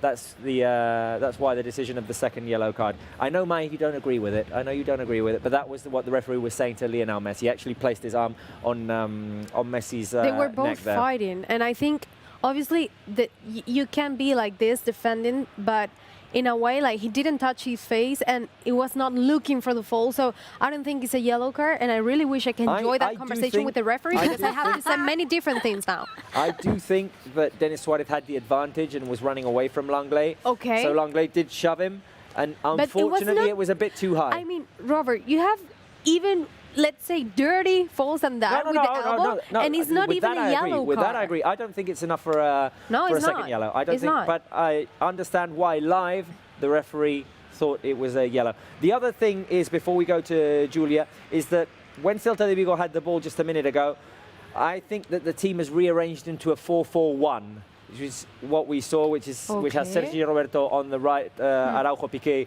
Jordi Alba, and in midfield we've got Coutinho on the right, Ansu on the left, Busquets and De Jong in the middle, and Messi free up front. I think that's how we're going to be organised during this second half until the next substitutions come. I think it's a good formation. I mean, it's just like we said, we need to readjust. It wasn't what we were expecting, but it has happened, and we have to move on. And I think I'm really confident that it wouldn't be too hard for us to just turn this game around and score the second or third goal and secure this win and 3 points.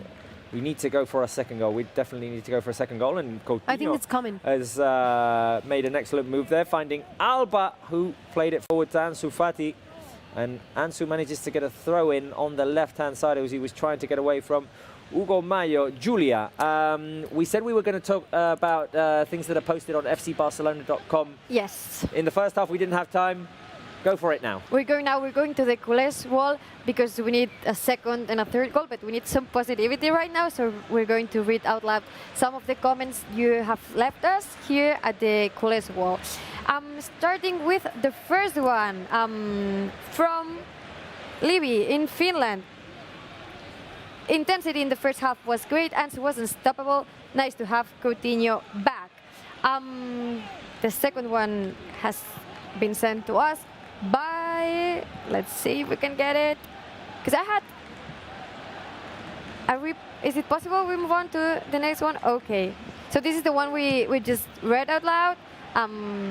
This is the second one. Mohamed from Algeria. I think that the team has a new spirit with Koeman, and we will do great things this year. We're all confident about this, and at least these first 2 games had shown us this. Oh.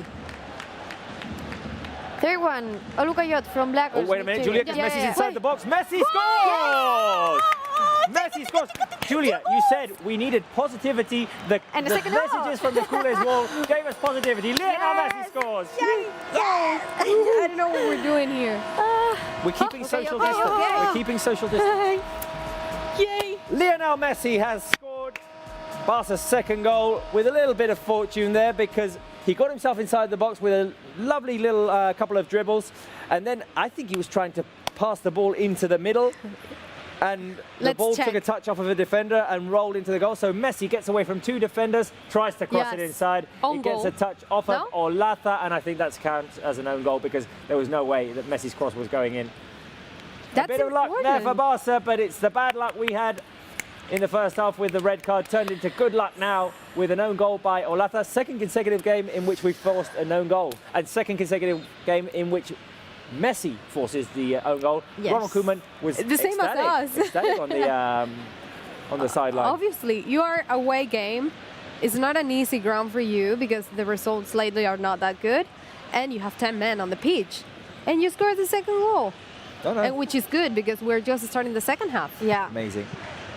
Now we just need to control. Are attacking at the moment. Once the ball goes out, we'll go back to the Culés wall messages, Julia, because I think you had a couple more. Yeah, I do. But they did what they had to do. We needed positivity, as you said, and they brought positivity to the game. Oh, yeah, and now we're 2 goals up, which is way more difficult for Zelta, I mean, because before we were heading into halftime, it looked like they had controlled the game, they were pressing, and now I think this is going to it's definitely going to change things, and Zelta will have to play with a bit more urgency now, trying to put the ball inside the ball. Well intercepted by Piqué. By the way, Robert. Yeah, go. We saw Pedri, Trincao and Pjanic warming up. That is true, that is true. Oh, wait a minute, chance here for Zelta, and Araujo blocks the shot by Olata. Araujo wasn't expecting that, and it went right under his ribs. I think it took the air out of him. His ribs? Under. But it was not close. No, I'm crazy. I don't know what I'm seeing. Anyway, Barca trying to clear the ball out, and they force a throw-in. We can go back to Julia and the Culés wall. Yeah, last time we went there, we scored a goal, so let's it might happen again. No, the Culés wall brings us luck again. This was the one that we were reading when the all happened. Olukayot from Lagos, Nigeria, starting the season with such great. Okay, so we're moving on to the next one. Jonathan from Nigeria, intensity, constant pressure, and intelligent passing. This is what Jonathan liked the most of the game so far. I think there's still a couple of comments left. Let's see if we can move on to the next one. And we have... Okay, so... We don't have any more. We don't? Okay. Right. We'll be back to social media. Just keep sending in your comments. Keep telling us where you're watching us from, who are you with, what are you doing right now, what are you eating while you're watching Barca. Anything you want, just say it. Leave in your comments. No, and we definitely want to know how the fans have reacted, Julia, on the live chat to that Messi goal, giving us the 2-0 lead. Well, it's not a Messi goal, sorry. It's an own goal. I would like to count it as a Messi goal because he created it all, and then he just put the cross in, it bounced off of Morata. Half a Messi goal. So half from the other day and half from today would be one goal for Messi. Do you agree? Do you agree, Mike? 100%. I mean, we both say it was the key player, and I think he's proving why we said that. Yeah, true. All right, so 2-0 up. Here's Ansu Fati, the scorer of Barca's first, and he's going for it again. He is inside the box. Maybe he can shoot. He leaves it to Messi. Messi gets inside the box. Messi can pass it back. The cross by Messi. I thought it was another one. It took a deflection and it hit the side netting. It's a corner kick, and Barca looks sharp now. And again, it's raining like heavy rain. Well, it's pouring with rain right now, and it's windy as well. It's right in the players' faces. It has to be so uncomfortable to play in those conditions. It is.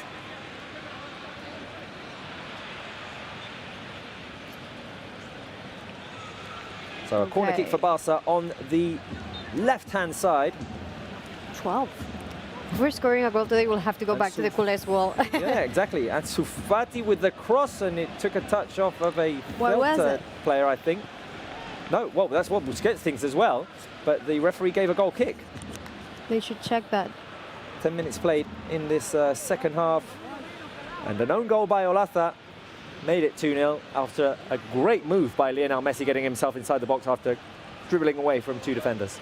Great for Messi. If you're Koeman, what would you do from now? Seeing and taking, like, you know, of course you have 10 men on the pitch. Which is the right substitution for you if you have 5? I bring on definitely Pjanic for more control. Okay. I maybe even go to, instead of 4-4-1, to 4-3-2. So keeping 2 up front and playing with 3 midfielders as Pjanic, De Jong and Busquets are. And then maybe I bring on Trincao and Pedri, or one of the 2 maybe. I think that Coutinho and Ansu Fati will eventually be taken off. It's a shame because I really want to see Trincao, Ansu and Pedri, and they can do it. Well, I think that's going to be hard today because I'm assuming that Lionel Messi is not a good day. I know. No, of course not the day, but I really wish we can see that someday. We've got a replay of the goal. Once again, Lionel Messi driving away from 2 defenders. A lovely little, what they call a croqueta here, when he takes it quickly from one foot to the other to get away from a defender.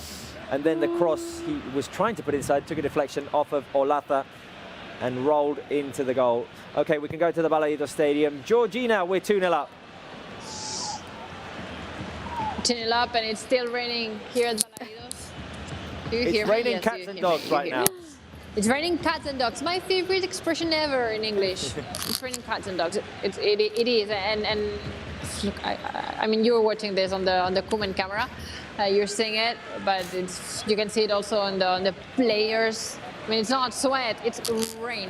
And they move. It's like when a dog pulls its stress off, shakes, and all the water goes in all the right directions. Georgina, the reaction from the players was of relief when we saw the replay. They were so happy. Ronald Koeman with a very emphatic celebration as well. Well, it was a very much needed goal. Yes, exactly. It allows you to, well, with the need to be focused, it allows you to breathe, and now knowing that, especially now that we are 1 player down, it will allow you to not make mistakes, but to be a bit more relieved. Yes, so it's an extremely crucial, important goal. Don't worry, We saw you go high pitch there, and that was because Celta were playing a through ball, but Neto came out to security with the help of Piqué. Georgina, we've seen several players warm up. Who do you think is going to be coming on soon? I think it's probably going to be Pedri, the first substitution. But the only thing that stops me from here, okay, wait a minute, because Coutinho's on the edge of the box. Here is Felipe Coutinho, the shot hits the post. Messi scores. Was he offside or not? No. Okay, they're going to review it. Offside. No. Messi doesn't think he was offside. Messi doesn't think he was offside, so I'm assuming VAR is going to review. The shot like Coutinho hit the post.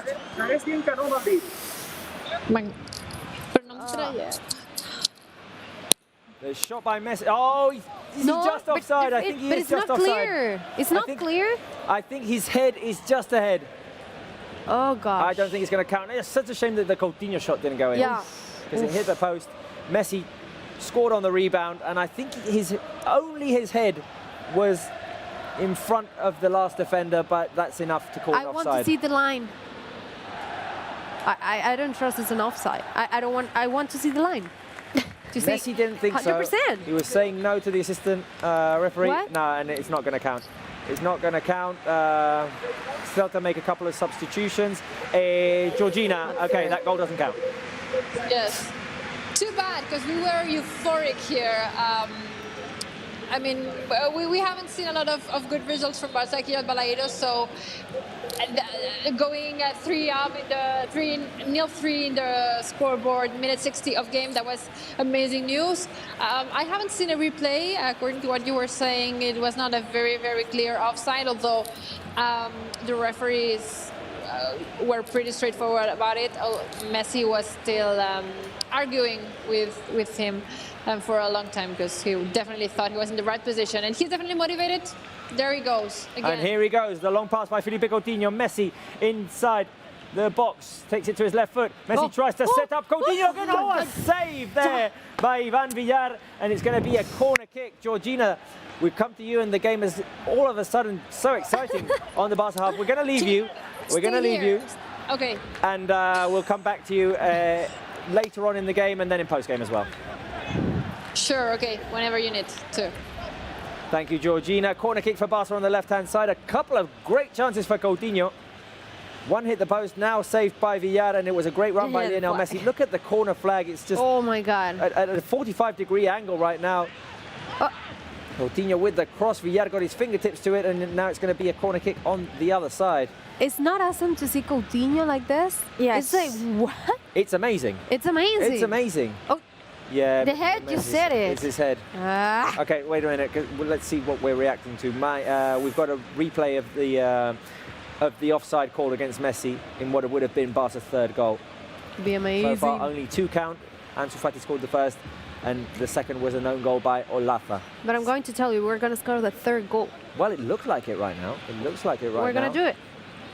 Here comes a corner kick on the right-hand side. The referee having a conversation with Sergio Busquets. Messi's going to put it in. Here comes Lionel Messi at the near post. Another corner kick as the ball is headed away.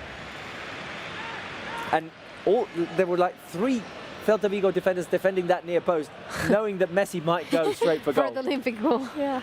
Look at them. Messi, next to him are Pjanic, Trincao and Pedri warming up. Crossed by Messi to the edge of the box. Messi. Here comes Messi again, looking for the far post. Who and was it? Piqué? Was it Piqué who was diving in? I think it's Piqué, yes. No, down yes, in a heap. Piqué. Now, I think he hit the post. I think he collided with the post when he dived in. Gosh. Looks like he'll be all right. But that's the key player. That's the key. He's everything. He's still down. He's holding his shin. I'm talking about Messi, Robert. Oh, okay. But yeah, all right. But Piqué's still down. Yeah. Messi put in the cross. Piqué dived in. Oh, yes. Oh, yeah. The post. Oh, that's painful. And so he goes down, tries to head it in, and as he rolls forward, his right leg hits the post. It's painful. Yeah, it hurts. It looks very painful. Piqué's receiving medical assistance right now. Now would be a good time to reveal the answers of the halftime quiz because players stopped. So if we've got that, guys, can you confirm that we've got it? And Julia, yep, Julia can go for it then. Okay. So let's see if we can see them on screen. I'll be reading them out loud. The first question was, which one of these facts about Oscar Garcia isn't true? First answer, A, scored a brace at Balaídos. B, coached Barca's juvenile A. C, scored on his debut against Atletico de Madrid. And D, his brother is former Barca player Luis Garcia. So this one, the correct was D, his brother is former Barca player Luis Garcia. Let's move on to question 2. What is the distance between Camp Nou and Balaídos? A, 45 kilometers. B, 623 kilometers. 3, 1,057 kilometers.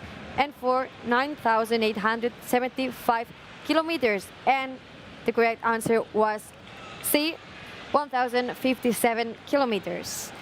Moving on to number 3. I hope you guys are making them right because it wasn't an easy one. Number 3, Nolito is the nickname of current Celta player and former Barca player. 1, Manuel Agudo Duran. B, Noelito. C, Denis Suarez. And D, not a nickname, it's his real name. And guys, in this one, the correct was A, Manuel Agudo Duran. I thought it was going to be B. You thought so? No, you didn't. Of course not. You always know them. Oh, Robert.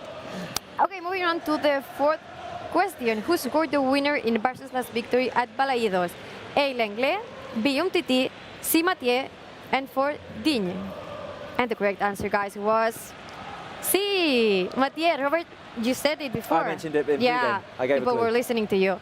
And the fifth and last question. Barça won the 2005-2006 league at Balaídos in strange circumstances. What happened? Do you guys remember? A, there were no fans. B, the league was won at halftime. C, the trophy got lost. And D, referee got ill and there was no replacement. And the correct answer was B, the league was won at halftime, but it would have been funny that the trophy got lost. Yeah, I mean, I like all it wouldn't of have the been funny for us to celebrate. I like all of the options there. Yeah, you always do. In case you're just wondering, oh, wait a minute, because here comes a cross inside of Barca's box. Olata's going to pick it up on the left-hand side. Another cross inside, punched away by Neto. Zelta try to keep it alive. Now on the right-hand side.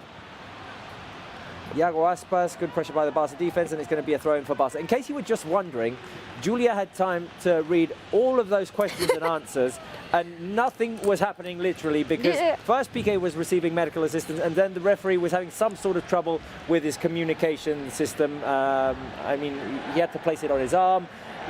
The armband wasn't going on his arm. He had to receive help from the players. So you didn't miss anything. We didn't miss anything. No. While Julia was doing It's that. almost repeating the same answers of the last question with the weird circumstances. Sorry? The referee, BC, having some trouble, no fans. Yeah. Everything's almost the same except for the trophy got lost. Yeah, let's hope if we win a trophy it never gets lost. Let's hope so. You don't understand what I'm saying, right? Or you do? What's happening here? Yeah. Yeah, no, It's I almost did the same as the understand. fifth I did question. understand. I didn't understand. Okay, okay. Yeah, I did. We saw that Pedri and Pjanic were getting ready to come onto the field, so we're excited to see two of our new players. For who? All right. I think Coutinho and Ansu. No. No Coutinho. That's my guess. Okay, but I'm saying I hope it's not Coutinho. I think it should be Busquets and I'm thinking now, but... Okay, while you think Norito's making a move towards Barca's box, Olata's going to put a cross inside and Neto catches it. I'm going for Busquets and Coutinho. So your guess is Busquets and Coutinho? Yes. No, I want Coutinho to stay because Coutinho is understanding really well with Messi and he's doing a great job and I think he should stay. I think it would be Busquets and Ansu. Right. Hard to say, but Ansu, yeah. He's done his job. He scored. Yes. And he a might lot score another more. because he's running towards the Celta defense right now, coming in from the left-hand side, linking up with Jordi Alba. Here is Ansu. He's going to find Coutinho behind him. Coutinho over to Jordi Alba on the left. And Barca now play it behind to Ronald Araujo. He's playing with the number 30, right? Number 30, yeah. Okay. Plays it back to Neto. Now there's an Araujo, by the way, on both teams. Yeah. Araujo on Celta. You're right. And Ronald Araujo for Barca. Yeah. I think Ronald is our guy. He's the good Ronald Araujo. is better. 67 minutes played. That's a good question. If we have people from Uruguay watching us. Oh, exactly. People from Uruguay? Yeah, of course. The same as If you've got, Ronald. I've been collecting more comments. Once the game calms down, I'll go to it because maybe we have an Uruguay fan over there. Yeah, definitely. Ansu Fati tries to run away with it. Jordi Alba pick it up because Ansu was dispossessed. Celta combining close to Barca's box. Not liking what I'm seeing in the last couple of minutes because Celta are moving forward and pushing Barca back. Don't worry, Robert. It's De Jong with Sergio Roberto. Lovely little way to get away from pressure. Busquets gets it to Messi, and Messi can turn and decide quickly to send it over to Ansu Fati. Ansu chases it. He keeps it in on the left-hand side. Here is Ansu. He's got Coutinho with him. Ansu could go one-on-one. He could go solo. He links up with Coutinho. Coutinho is fouled. Close to Celta's box on the left-hand side. There's a yellow card issued. Free kick. Good chance for Messi. Good chance for Messi, but I believe there might be a cross put inside the box here. Renato Tapia, the Peruvian player, gets booked there.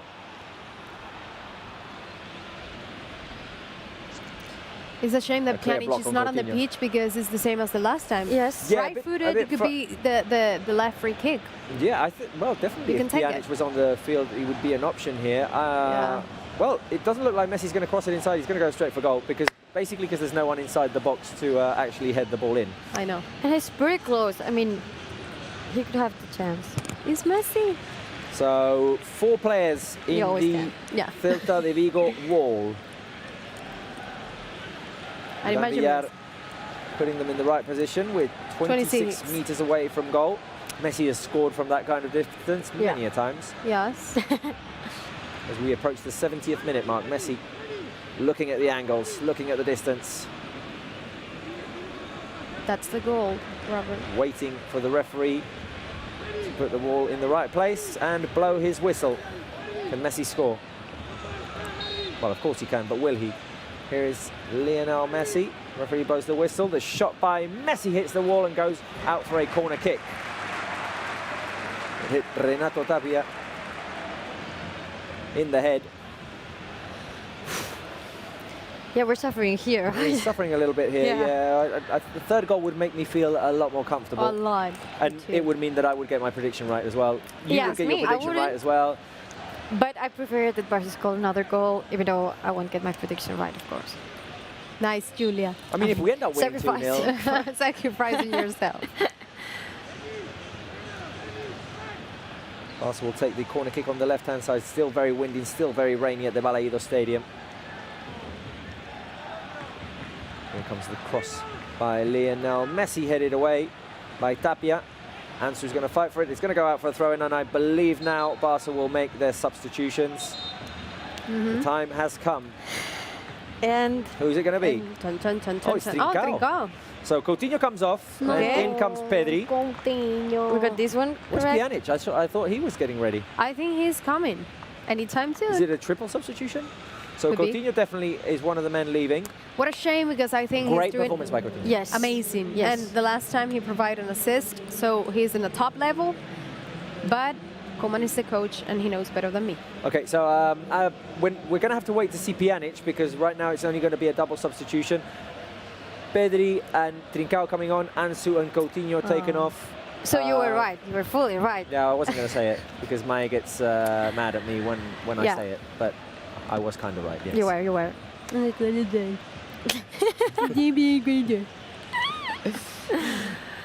Anyway, Ansu Fati, the scorer of Barca's first, comes off. In comes Trincao. Coutinho taken off as well, and he could have scored. He hit the post, Maya, and had a chance saved by Ivan Villar as well. I mean, Ansu? No, but you talk about Coutinho. No, I'm talking about Coutinho, yeah. Okay, it was like, what post? No, Coutinho hit the post. And it's what I said to you. I think he's doing a great performance, and it's at a high level. I feel like this time, during this season, he feels like free, and he's doing a really good job with Messi, the forward line, and the midfield. It's like you never know where he is. And as always, Coutinho is really dangerous with the shots outside the box. Yes, very. He proved that. It's one of his great skills. Exactly. And let's see what we can, or what Pedri and Trincao can offer, what we can see from them. I'm very excited to see these two very young players, because they showed very positive signs in the preseason. A lot. And Pedri came very close to scoring the other day. Yes. I hope he can score. I hope he can score. And apart from that, I really feel like it's amazing to see our squad right now and their age, because you see a lot of them. I should be quiet. Nolito puts the cross inside. It's headed away by Piqué. Nolito, Zelta playing inside Barca's box. I don't like this. Here is Nolito with the shot. No. The save by Neto. Oh, and a crucial block there by Sergi Roberto to deny Baeza. Wow. Gosh. So Nolito shot, Neto saved, but the ball was left bouncing inside the small box. Baeza went for the shot, but in came Sergi Roberto to the rescue to block the shot. It went over the crossbar, corner kick, which has already been taken, and Barca are running out. Here is Trincao on the right-hand side. He's going to have to hold on to the ball. He squeezes in between two defenders, and he is fouled. That should be a yellow card. No, this referee doesn't have yellow cards. He sure does. How is that not a yellow card? I don't know. He was alone, heading for a goal. Mai, you... yeah, talking about the average of age. No, talking about the average age right now. Very low.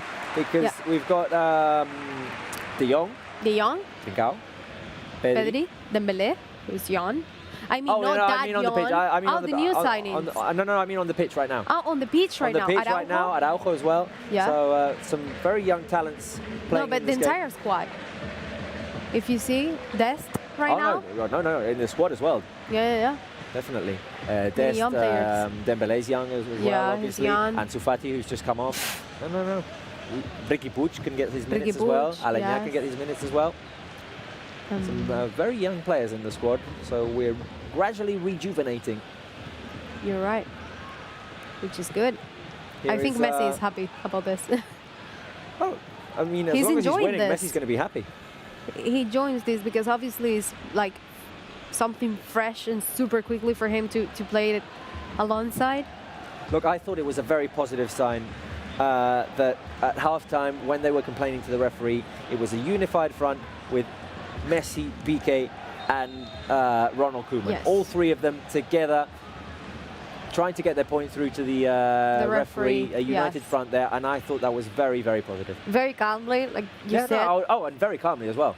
Well, the captain being captain, you know? Yeah, no, but captain, coach together, and I know, and Piqué's a Piqué. captain as well. Yeah, of course. I'm still waiting for Ter Stegen to be our captain anytime He will soon. be one day, he will Yeah, be he one day. will. He deserves that. So Robert, now that the game has been paused, do you want to go to social media? Yep. Because I've been gathering some of your comments, guys. You've been telling us where you're watching us from, and I know you like to hear. We have David from Kenya, prediction 1-2. That still can happen. Let's hope that Zelta don't score a goal. Abdul Razak from Ghana, Emeka David Hi from Nigeria. We have fans from Korea, Tabalis Maligna from South Africa, East London. Oben Gering watching this match live in Ghana. Barça will definitely win this match. Adria from Panama, I think will win 0-2, Vizcal Barça. Sudeep Rai from Nepal, Julio Rolando from Honduras. Tomas Va, Barça 4, Vigo 0. We have to keep working on that. I'm from Liberia. Razafa Morina watching you guys from Kosovo. I'm in love with Ansu. He's on fire. Love you guys. Jonathan Fernandez watching from Guyana. Thank you guys. Jared Gomez from Pennsylvania watching you and studying from my real estate license. Great show. Wow. And Rolling Stoner, Messi is just awesome. He can assist a goal from an opposite team defender. So keep sending them in. We love to hear what you're thinking. We love to hear what you're thinking about. I saw many comments reacting to Messi's goal. It wasn't Messi's goal, but we Yeah, could it was- count it it was- like yeah, we're Messi's gonna goal. say it's Messi's Yeah, goal. We're going gonna say to it's say Messi's that. goal. So keep sending them in, guys. Definitely. Two things I take away from that. One is that Razafa Morina, who always sends in comments, is from Kosovo. That is something that I didn't know. So Yeah. lovely to have fans watching from Kosovo as well. Sudeep Rai from Nepal also sends us comments always. So time. thank you very much. A lot All the of time. people And from there was Asia. someone studying for a real estate license, Yes. and we're keeping that person from doing that. Jair Gomez. So good luck on that. You can keep us And keep updated on studying, how keep it's studying. going. I mean, once the referee blows the final whistle, keep studying. Yes. And let us know. Let us know, of course, if you if it's an exam, if you pass that exam, if you become a real estate agent. Good pressure by Barça, by the way. No. Pedri was trying to flick it back with his heel, and Barça win it back. Busquets. Sergio Roberto crosses it inside. He's going to get a corner kick out of it. Barça will have a corner kick on the right-hand side. 77 minutes played. I think this is my favorite kid in the last 10 years. The I black love kid it. with the I love golden number. Well, we're crazy. forgetting about the Señora one last season. Well, we still got it. We But still got I it. mean, Still our black fourth is kid. my favorite color, and there's nothing different with the black and the gold. It's like, No, it's amazing. On It's point. A really nice one. We did have a black kit in 2011, 2012, and I love that one. I actually have that one. yeah, but I prefer this this one- one. this I one's prefer really cool. the This one's really combination with the colors on this Yes. one. Definitely, it's really They're cool. I better. think I might try and get that. Yeah. You can get one for mine for me too. Yeah. Since you go there. Please. Amy says she would like one as well. She's our producer. We'll try to get one for everyone in the crew, but You that is see? being a tad too optimistic. Yeah. But if the Barca store wants to give us Christmas presents, for example, Oh, you're right. those are ideas. Feel free, right? Feel free to Santa send us Claus. presents for Christmas. Here is Celta Vigo I playing hope in the middle. Denis Suarez trying to move the ball forward, and they're running out of time. Still 2 goals down. Ansu Fati scored in the first half, and then Don't say Messi that. created an own goal by Olaza in the second. Here is Nolito on the edge of the box. The curler by Nolito goes out. Don't say that, Robert. They're running out of time. Don't say that Well, until the final. They are whistle. running out of time, Yeah, technically. I mean, know, I'm but- not lying. I'm not lying. Yeah, but don't say it. All right, all right, all right. It's just because I'm afraid with that Okay, Last- so 12 minutes. well, With the when we hit extra the time? 80th minute mark, which will be in 55 seconds, I think we should have a small screen with the suffer cam and just have Mai the whole time on the suffer cam, because that is highly entertaining. It's pure entertainment. I was about to say, oh, something happened to Busquets. Oh no, he's fine. I was about to say, like, the game's going to end now anytime soon, like in 12, 13 minutes. Yeah. And you have to go to Barça TV Plus. Oh, yes. Because we have the reaction, Koeman's reaction, players, highlights, best content ever. So go to Barça TV Plus. Definitely. Go to Barça TV Plus. We'll be showing you highlights. We'll be showing you Koeman's press conference. We'll be showing you the reactions from the players, plus a little bit of analysis of the game. Frankie de Jong is now on the has done on the pitch, rolling around in pain. He manages to get up, and Barça will play slowly as we enter the last 10 minutes of regulation time. And Barca still have 2 substitutions to make, by the way. Maybe it's time to do one of them, just to bring fresh blood into the game. Yeah. Fresh legs. I mean, I thought that Pjanic was coming in. I thought I saw him. I don't know if there's been an issue of some sort. I don't know if he's gone back to warming up. Who knows? Let's remind the fans that, because I've seen this happen.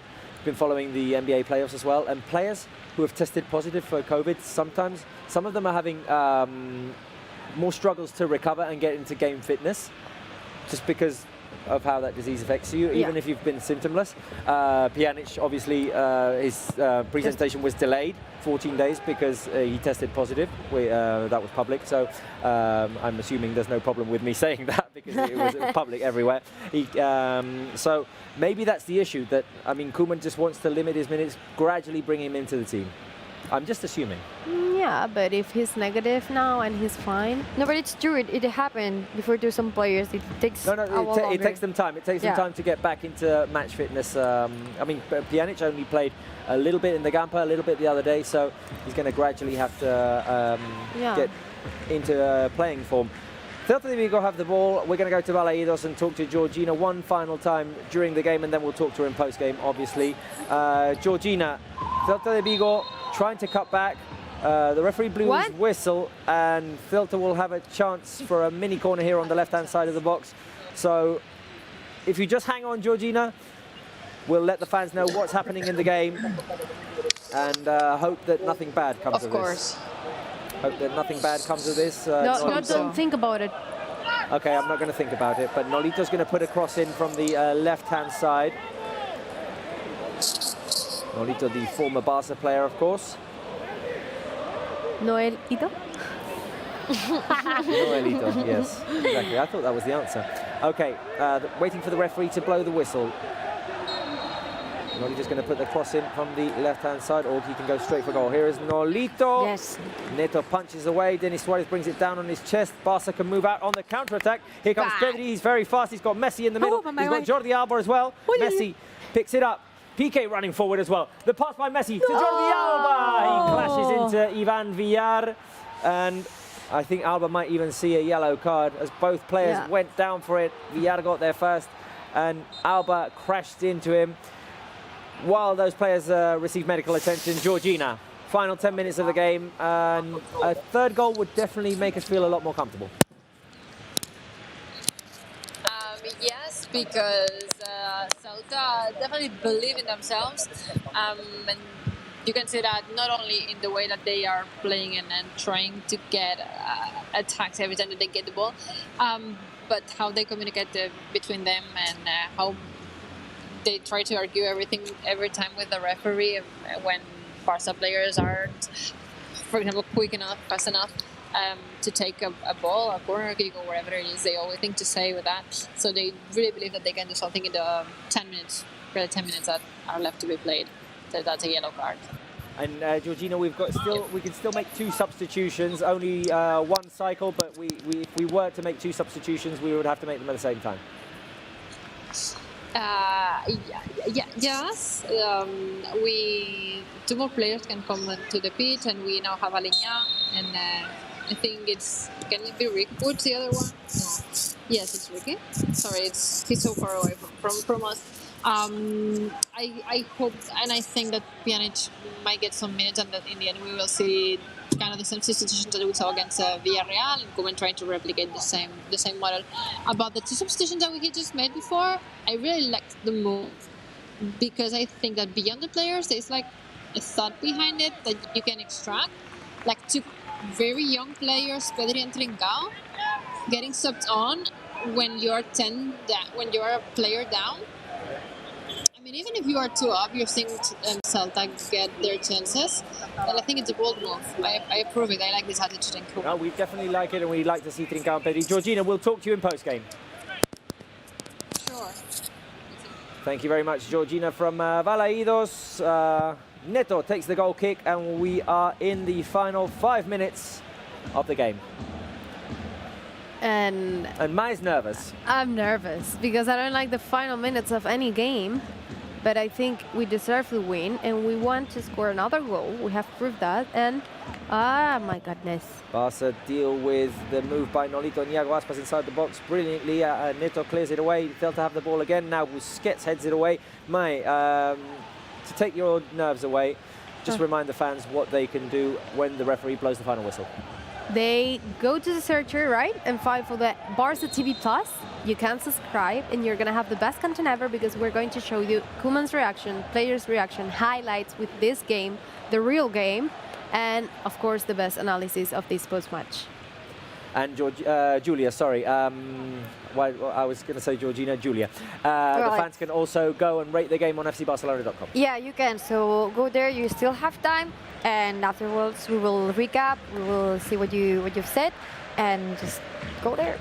From 1 to 10, you can vote on Barca's performance today. Definitely high points, taking into account all the circumstances, the weather. Playing with 10 men for so many minutes, the win so far. So I definitely give Barca high points today. Now Busquets receives a yellow card. This guy loves the yellow card for Barca. Yeah, well, I think that was a yellow card, to be honest. No, I was going to say that in Sunday's match, if I remember correctly, there was only 1 yellow card. And today there have been so many yellow cards, a red one, so it's like... No, there's been loads of yellow cards, but obviously Barca gets... well, I mean, now it's trying to interrupt Zelta as much as possible. These photographs that you're seeing right now from our official photographer of FC Barcelona's first team. Some great work there. And you can see how wet the players are in all of those pics. That one's good. Look at the young hair. It never stopped raining during the game. The great guy, Ansu. What's it going to be? Is it going to be a corner kick after the pressure on Araujo? Santi Mina put pressure on him. Araujo thought he was fouled. You know he's trending topic around the world, right? Ansu? Well, it has to be, of course. I mean, people is like, oh, the 17-year-old scoring the opener for Barca in 2 consecutive games. Here comes the cross by Nolito, corner kick. The header goes over the crossbar, and Neto will now be able to take his time. 2 minutes, 15 seconds remaining in regulation time. And Barca still 2-0 up. The goals by Ansu Fati and an own goal by Olaza, which was 75% Messi. 80%, 85%. Or a 90. Look what I say, yeah. I would say 9. I'm starting to think, I'm not going to say it, I'm starting to think about man of the match, and I do not know who I'm going to vote. I know mine. You do? Yeah. I might have to steal your vote, let you say it first and just steal your idea, because, I mean, it's been another well-rounded performance. And the other day, Ansu was the easy pick because he was a superstar, but today he scored the goal and he wasn't as outstanding as the other day. Yes. No. So, Venga. I'm not sure. Anyway, a foul called against Messi. Messi not happy about that call. Me neither, Messi. I support you. So it's the same. No, I'm thinking that's my man. No, don't reveal it. But well, you just did. You just did, but you'll reveal it again afterwards. Yeah, Reveal it again afterwards. Final minute of the game we're going to go into in 3, 2, 1. 89th minute. Okay, so 1 minute of regulation time remaining. We'll have some added time as well. Celta Vigo desperately looking to get closer in the result. Cut one back. Go, Pedri. But Barca shaking off the pressure. Now Ivan Villar picks it up in his own box. I don't think we're going to see another substitution now. It's late. No, I think maybe not. Or maybe just to waste time. Waste a little bit of time. I mean, I never like those moves, but when you can use them, just take advantage of it. Celta Vigo on the right-hand side. Here comes the cross. It is blocked by Jordi Alba. Barça defending very close to their box. Here is Denis Suarez. Denis Suarez plays it out. The right-hand side for Hugo Mayo. Here's Mayo. Zelta moving the ball around, but Barça defending well so far. Here's Baeza. Baeza over to the left, Olaza. Now Nolito drops back, picks it up. He could have taken a shot, but sent it over to Denis Suarez. Celta moving from left to right. Barça block across. Messi. Come on, Takes Pedri. it over Denis Suarez. Pedri is fouled, and Barça will have time now. In the extra time? We're 3 minutes? in extra time, 5 minutes. Wow. Of extra time. Well, there's been a lot. There's been interruptions. Piqué, There was that Jordi Alba. Piqué, Jordi Alba. There was you're right. the issue with the referee, with his comms, whatever was going on there. But in about 5 minutes, the fans can head over to Barça TV Plus. Exactly. And after the final whistle, they can go to fcbarcelona.com and rate the game. They can go to fcbarcelona.com, rate the game, and go to Barça TV Plus to watch the highlights, which we'll be offering, to watch the press conference with Ronald Koeman and all the reactions from the players, and a little bit of analysis and entertainment from us as well. And the people who are still on YouTube, they can subscribe. Oh, definitely. No, subscribe. Definitely. Don't forget to subscribe to YouTube. Yes. We hit 10 million just a couple of weeks back. And now we're 10,300,000 something. Going for 11. Exactly. All right. 1 minute played of this extra time. And Celta still moving the ball around, trying to get that goal that would get them back in the game. Barça defending well. Oh my God. There's Araujo, the Celta Araujo. Nolito. The Celta Araujo. Nolito moving forward and looking for the best pass. He tries to switch it over to the right. Yes. Great defending there by Pedri to intercept the ball. De Jong runs away with it. He's got the help of Messi. He's got Trincao on the other side. No. Here comes Trincao, trying to run forward. But his touch was too long and the Celta defense managed to recover. So 3 minutes left to score a third 3 goal. minutes left to score a third goal, and we would get our predictions right, Mai. If not, Julia will get hers right, only if Celta don't score as well. Here is Nolito. Always Denis Suarez on the edge of the box. Now the cross coming in from the right-hand side, headed away by Sergi Roberto. You see? Oof. You see what happened with that? Goodness. All right. Denis Suarez. Celta starting again. They're desperately looking for that goal. Santi Mina playing inside. Barca are going to recover. And De Jong runs away with it again, and he is fouled, and that should be a yellow card. It's going to be a yellow card for Fran Beltran, sorry. Lots of yellow cards in this game. Yeah. Lost count already. I don't know, but maybe we're 8 or 9 yellow cards. Well, more. maybe that's too much. I'd say more. Yeah? I think more. Yeah. Well, there was 2 on Langley already. Well, Piqué one, Jordi Alba as well. Yeah, maybe we hit. Several Celta players have been booked as well. Yeah. 2 minutes remaining, and Barca will be able to celebrate their second win in La Liga if things stay this way. Let's hope they do. Here is Fran Beltran, Denis Suarez. Denis Suarez driving forward. And just to get away from Busquets, Jordi Alba. Nice, intercepts the ball and starts running forward with Pedri. There's Alba, Pedri. Barca playing to keep the ball now. The pass back by Pedri. Jordi Alba had to slide down to the ground to keep the ball in Barca's possession, but the team did manage to keep the ball. Here is Sergi Roberto linking up with Messi. Trincao's making a run forward, but Messi decides to halt things and pass to Sergio Busquets. Nice. Seconds just passing by now.